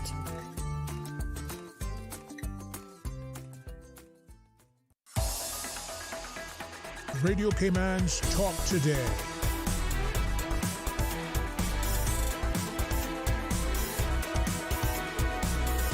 What is on your mind, Cayman? Good afternoon and welcome back to Talk Today. Less than half an hour to go in the show this afternoon. If there are no callers, we will look at the article in The Independent written by Paul Biles on the 28th of July, and starts off by saying Marla Dukaran's recent special report has done Cayman a service. It lays out with careful data a relationship many of us sense but rarely quantify: population growth, government revenue, and construction feed one another. So he's saying that, population growth, government revenue, and construction, that they all feed one another in what she calls an incentive loop. Her correlations are striking: a near perfect link between government revenue and GDP, and a stronger tie between economic growth and the non-Caymanian population than the Caymanian one. It is a well-argued piece, and it deserves the debate it has started. Employment Minister Michael Miles has pushed back on one of its central implications, that government is structurally hooked on work permit revenues. He argues Cayman does not have a revenue challenge. It has a thriving economy with more jobs than Caymanians to fill them. On this narrow point, I think the minister is closer to the truth, though not for the reasons he emphasizes. Okay? And then under the heading of a capacity problem, not a permit problem. This is a decent conversation, but it needs to be reframed. Our reliance on work permits is not the disease. It is a symptom of something far larger and far older than the recent report implies. Relentless external demand for Cayman's services that our population has never been able to satisfy, and if we are being brutally honest, we likely never will. Consider the evidence hiding in plain sight. For the past 25 years, our financial services firms have employed thousands of people outside Cayman entirely. When fund administrators could not find enough accountants in Cayman, they built teams elsewhere, especially offshore of the offshore center. That began arguably as a hunt for cheaper, qualified accountants, but it did not stay there. Today, firms hire and locate work overseas, not merely to shave costs and not solely in the area of accounting, but simply to get the people they need at all. The work exists whether or not the worker sits in Cayman. As an example, and although there has been no formal study on this, there is very likely as many jobs created by our financial services industry outside the country as currently exists within the local financial services sector. That is not a permit problem. That is a capacity problem.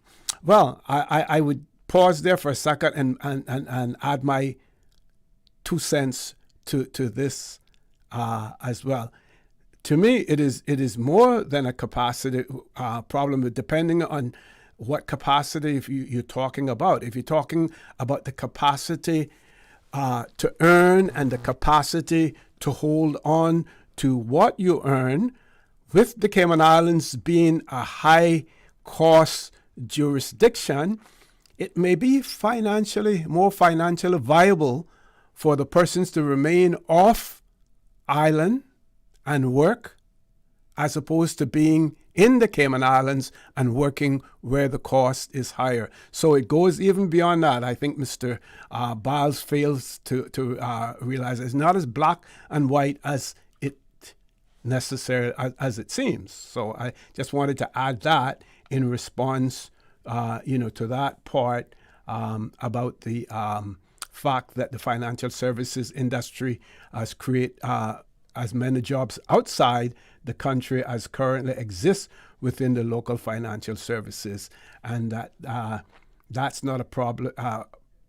Permit problem is a capacity problem. I think it also has to do with the cost of living problem as well. That's what I was saying. So let's continue on the article. It says, so the framing that Cayman is over-reliant on permit gets the causation a bit backwards.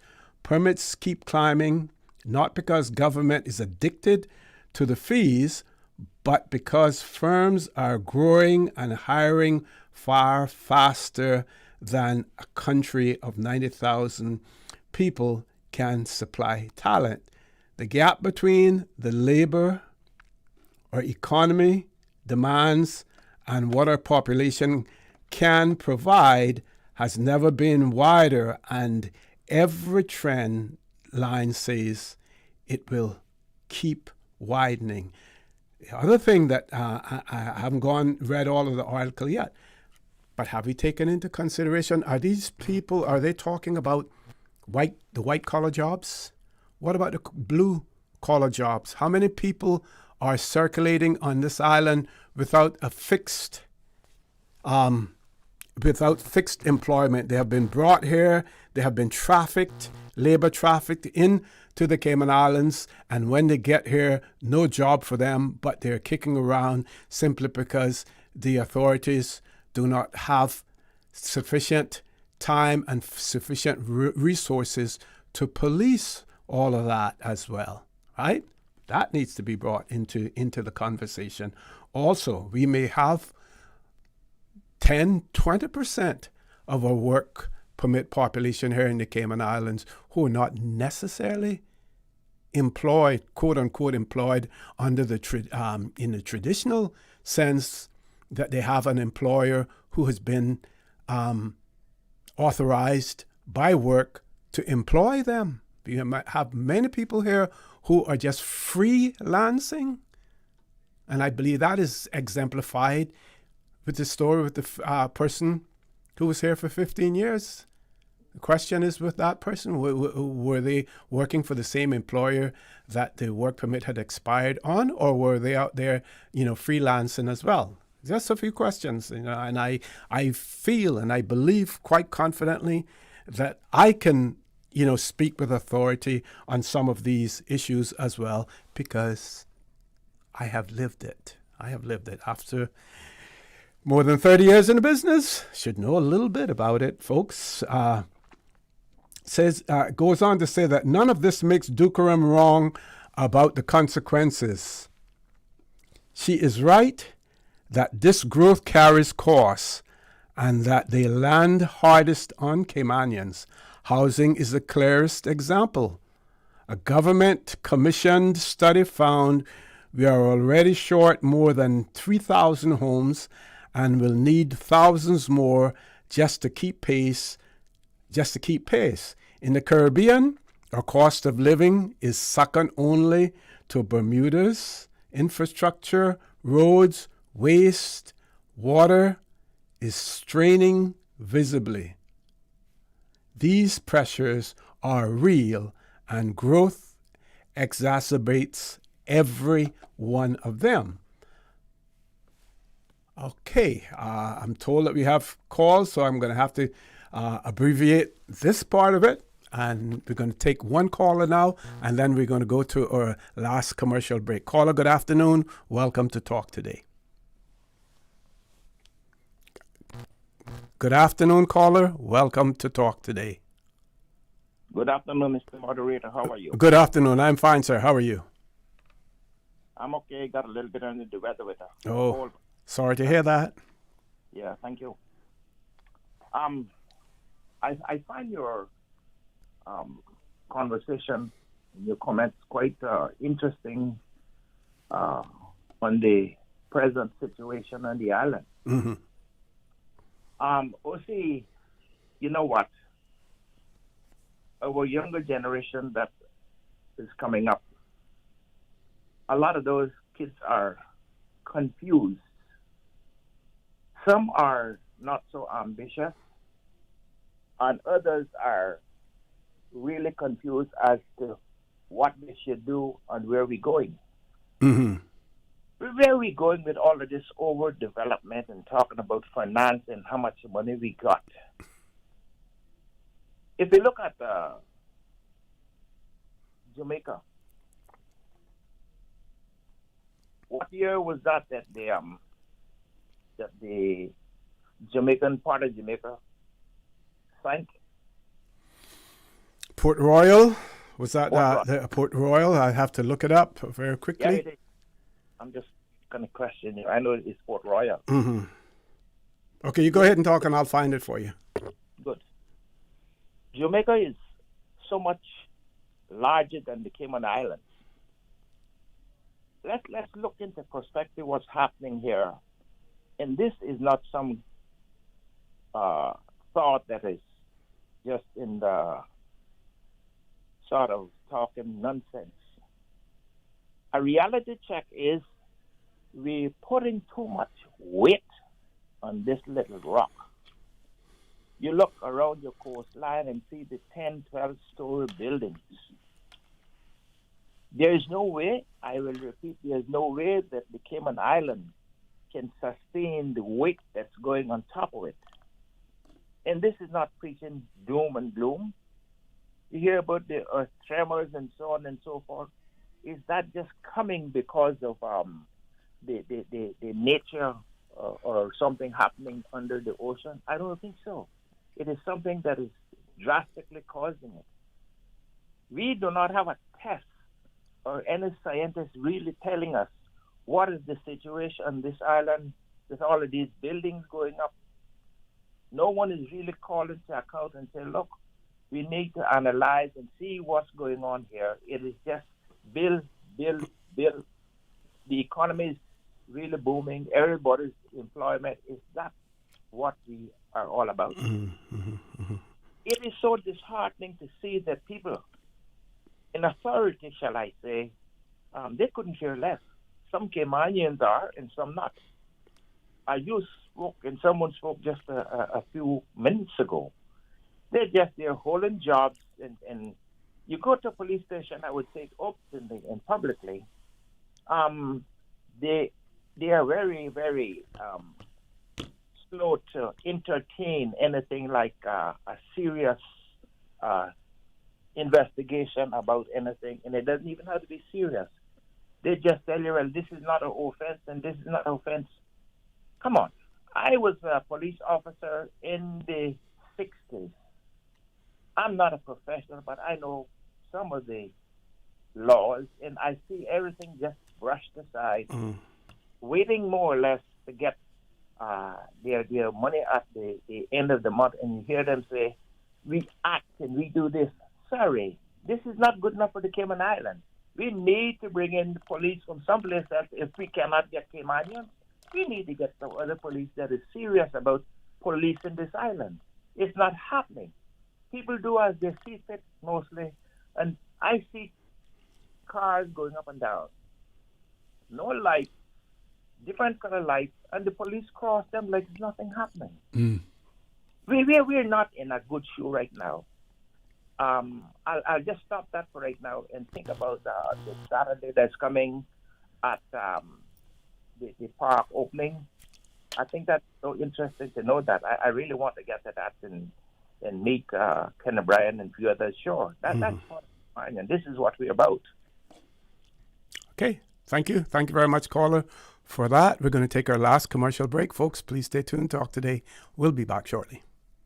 Did you know that Doctors Hospital provides urgent care services 24 hours a day, 7 days a week? And Doctors Hospital's urgent care physicians have access to the most advanced MRI and CT imaging in the Caribbean, providing reliable diagnostics when you need it most. When you need quality urgent care for an illness or injury, Doctors Hospital is here for you 24/7. Whether it's a migraine, chest or abdominal pain, shortness of breath, broken bones, or another urgent need, Doctors Hospital at the top of Walker's Road. Urgent care right now. Cineco's parametric insurance after hurricanes is now available for motor policies. Fixed automatic payouts cover incidental vehicle expenses like fuel, cleanup, and minor repairs. No claims, no damage required. $200 for comprehensive policies or $100 for third-party policies. Available exclusively through Cineco and included with all new motor insurance policies and upon renewal for current policies. Visit Cineco.ky today. Cineco, keeping Cayman covered. Radio Cayman celebrating 50 years of a golden pearly shell broadcast service to the Cayman Islands community.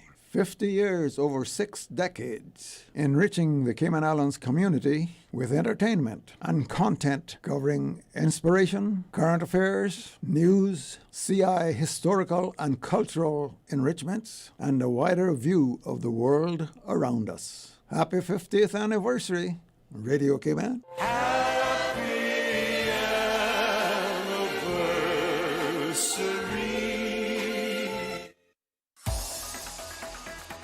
Radio Cayman's Talk Today.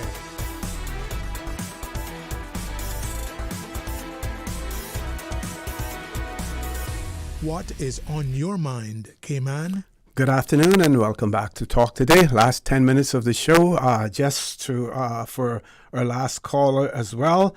The 7th of June, 1692, that was the Port Royal disaster when a massive earthquake and subsequent tsunami struck the wealthy, notorious pirate haven in Jamaica. Within minutes, severe soil liquefaction caused roughly 33 to 60% of the city to slide directly into Kingston Harbor, instantly killing about 2,000 people as well. So, 7th of June, 1692.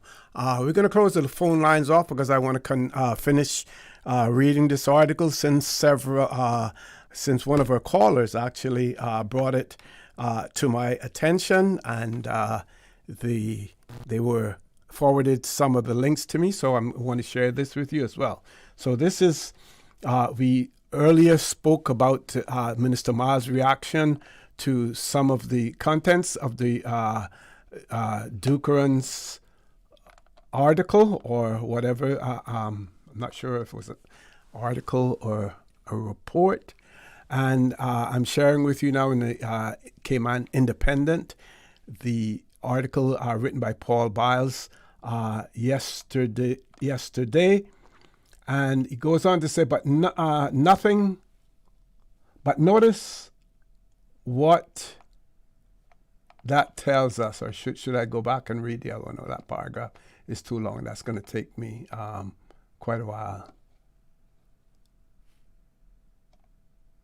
Okay, yes. It says, none of this makes Dukeran wrong about the consequences. She is right that this growth carries costs and that they land hardest on Caymanians. Housing is the clearest example. A government commissioned study found we are already short more than 3,000 homes and will need thousands more just to keep pace.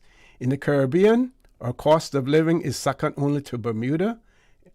Infrastructure, roads, waste, water is straining visibly. These pressures are real and growth exacerbates every one of them. But notice what that tells us. The problem is not that people are coming. The problem is that we have allowed them to come without building the housing, the roads, the systems to absorb them. This is a planning failure, not an immigration failure, and it is entirely within our power to fix. Well, I'm going to add to that as well. Not only that we have allowed them to come without building the housing and the roads and system to absorb them, we have allowed them not to only come and work, but to stay forever. They're like what Frenchie told the immigration officer when at the old Owen Roberts airport, when he said the immigration officer asked him how long were you planning on staying. He said he wasn't planning on going back. He went back. He wasn't planning on leaving. So that's what we also do. We may not have provided enough housing for them when they come here to work, but we're also saying to them, if you want to stay, you can stay, because we're very generous when it comes to permanent residency and the granting of permanent residency and Caymanian status as well. My 5 cents again. I just wanted to add that in there, and that is definitely within our power to fix as well. Under the heading, the reality we keep avoiding, there is a deeper question underneath all of this that we keep avoiding, and it is not really about permits or revenue at all. If this is what is happening naturally, and it is, then Caymanians already outnumbered in our own islands will only become a smaller share of the people who live here. We have walked towards that reality for decades while refusing to say it aloud. So true. I agree with that. Full agreement. Skirting it guarantees we will continue to discuss this issue with more emotion and less strategically. The honest move is to accept where the demographics are clearly headed and decide deliberately what kind of Caymanian society we want to preserve and build within it, not bury our heads and hope the numbers reverse. They won't reverse. Here's what Mr. Paul Biles talks about: managing growth, not slowing it. Which brings us to the hard question the minister and Dukeram both circle. What is the balance? The tempting answer is to slow growth, cap it, ease off the permits, and let the pressure release. But an economy is not a car you can simply park. When an economy stops growing, it rarely stands still. It shrinks. Firms that cannot resource their work here will resource it elsewhere permanently. And the revenue, the jobs, and the opportunities go with them. That scenario helps no Caymanians. It makes every problem we are worried about worse. Let me go back to that, because here we say, tempting to answer, slow down the growth, cap it, ease off the permits, and let the pressures release. But an economy is not a car. You can't simply park it. When an economy stops growing, it rarely stands still. Well, folks, which one do we want? Do we want the economy, or do we want to retain our identity, to retain the society that we have, or do we all sell it for $1 or $2? That's the choice that no one has put forward here. It's all about the money and the jobs. Now, I know that no one really wants to go back to the old days, but there must be an answer. We are surrendering ourselves to the almighty dollar if we say that, you can't stop and start the economy. Is that what it is all about? Do we surrender our quality of life? Do we surrender our identity for the sake of the economy? That's a rhetorical question, folks. That's a rhetorical question. You will have to answer that. So let's see if we can finish this up before we leave. It says the genuine task then is not choosing between growth and restraint. It is managing growth deliberately It is managing growth deliberately, matching the pace of construction and infrastructure to the pace of demand, insisting that Caymanians get real pathways into the higher wage roles of this economy. Agree with you 100%, Mr. Biles. Keeps creating and enforcing hard against genuine discrimination while we do it. It is also true that helping our graduates cross from the classroom into full-time work will help to close the gap from our own side, as well. And I agree, 100% in relation to that. Says, the minister is right that we have more jobs than people. Dukaram is right that left unmanaged, that dynamic carries a heavy price. Both can be true. Yep. Our failure has never been welcoming the world's demands for what Cayman offers. It has been refusing to play honestly for a future whose shape is already clear and to build deliberately the prosperous and genuinely Caymanian society the future should serve. Folks, it is all about retaining Cayman for Caymanians. It is all about making the choice. Do we sell our souls for the almighty dollar? And in selling our souls, we're not only selling our souls, we're selling our happiness, we're selling our future, and we are betraying those Caymanians who are to come, not only those coming behind us, those that are here already and that are young, the 3.5 and the 4 years old and the 2 years old as well. We have to take the bull by the horn and at some point in time say enough is enough. And I will say this again.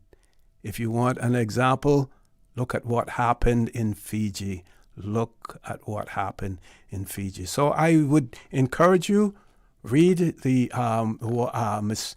Dukaran's article, or whether or not it was a podcast or whatever, read the minister's response and read the article by Mr. Paul Biles. You don't have to agree with all of it because I don't necessarily agree with all of it, as well. And but there are good points, and there are some points that they both may have missed entirely as well. With that, folks, I want to thank all of you who participated this afternoon as well, all of the callers, those persons who sent in WhatsApp messages as well. Have a great evening. Please be safe. And as usual, we ask the good Lord to continue to bless these three beautiful, wonderful Cayman Islands. Talk Today is brought to you by the Ministry of District Administration. Explore your history. Explore your land. Explore your sister islands. And Doctors Hospital. Peace of mind is important when life happens. Doctors Hospital. Always there for you. Call 949-6066.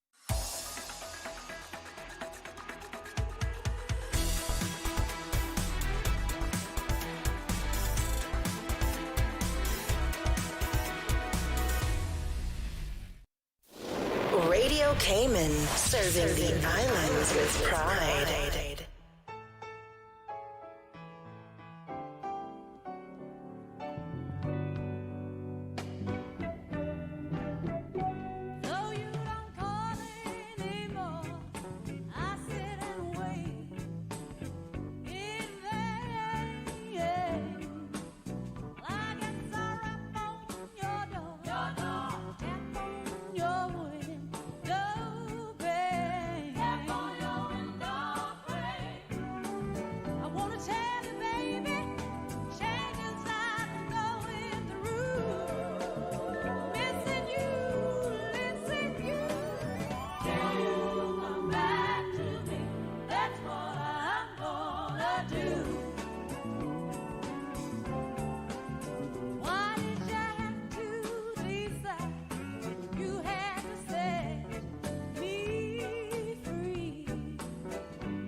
taking your love from me. Baby, I want you back. I'll never hurt you.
Sometimes in our lives, we all have pain, we all have sorrow. But if we are wise, we know that there's always tomorrow. Lean on me when you're not strong, and I'll be your friend. I'll help you carry on, for it won't be long till I'm gonna need somebody to lean on. Please swallow your pride if I have things you need to borrow, for no one can fill those of your needs that you won't let show. You just call on me, brother, when you need a hand. We all need somebody to lean on. I just might have a problem that you'll understand. We all need somebody to lean on. Lean on me when you're not strong, and I'll be your friend. I'll help you carry on, for it won't be long till I'm gonna need somebody to lean on. You just call on me, brother, when you need a hand. We all need somebody to lean on. I just might have a problem that you'll understand. We all need somebody to lean on. If there is a load you have to bear that you can't carry, I'm right up the road. I'll share your load if you just call me. Call me if you need a friend. Call me, if you need a friend. If you ever need a friend, call me. Call me. Call me. Call me. Call me. Call me. Call me. If you need a friend, call me. Call me. Call me.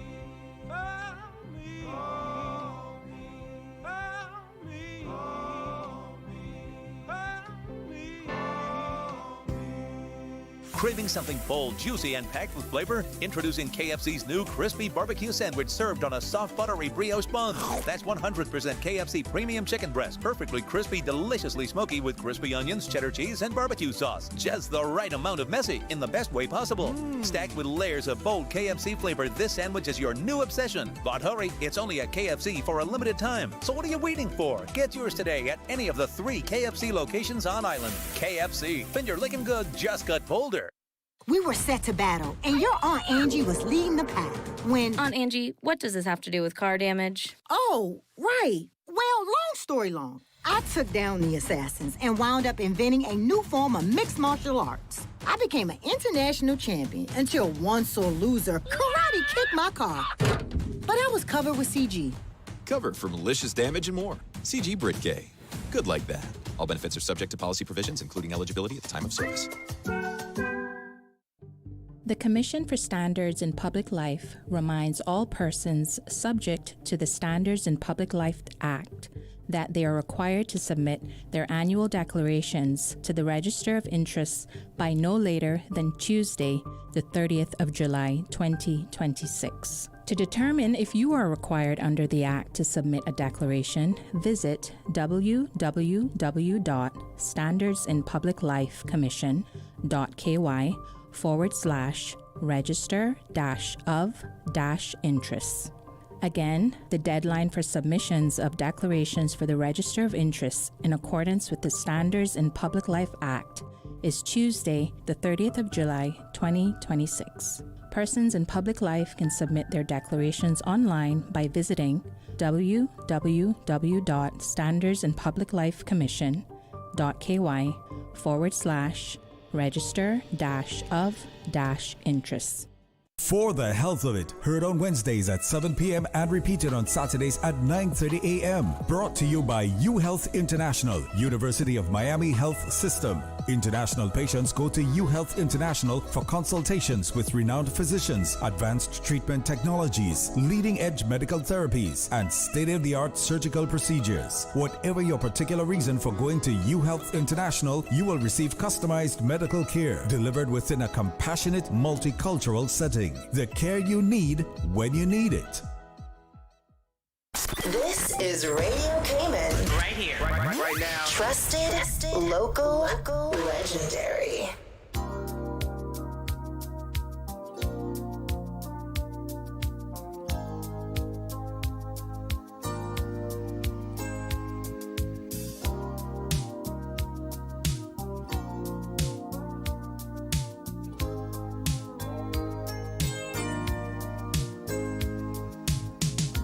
Two people living on the edge of life.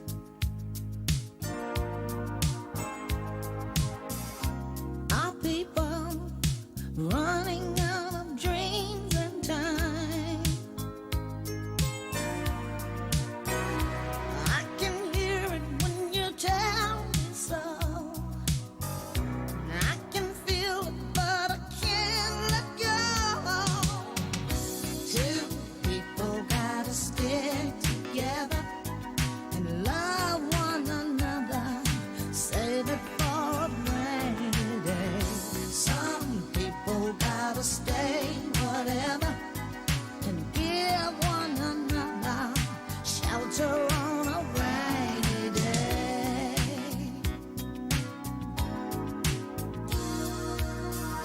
Two people living in the way we do.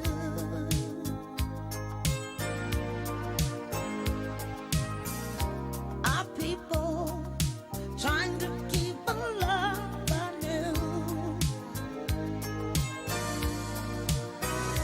What to say to make some sense of it? What to do to make the feeling fit?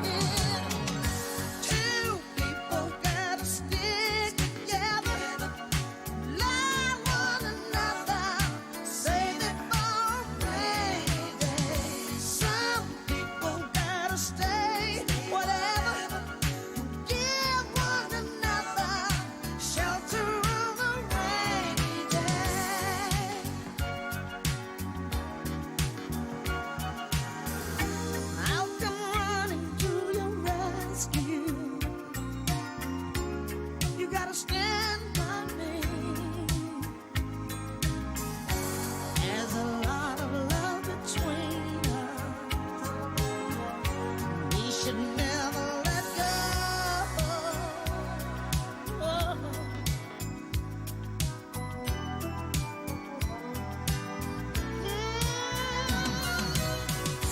Two people gotta stick together, love one another, save it for rainy days. Some people gotta stay whatever, give one another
What do you mean?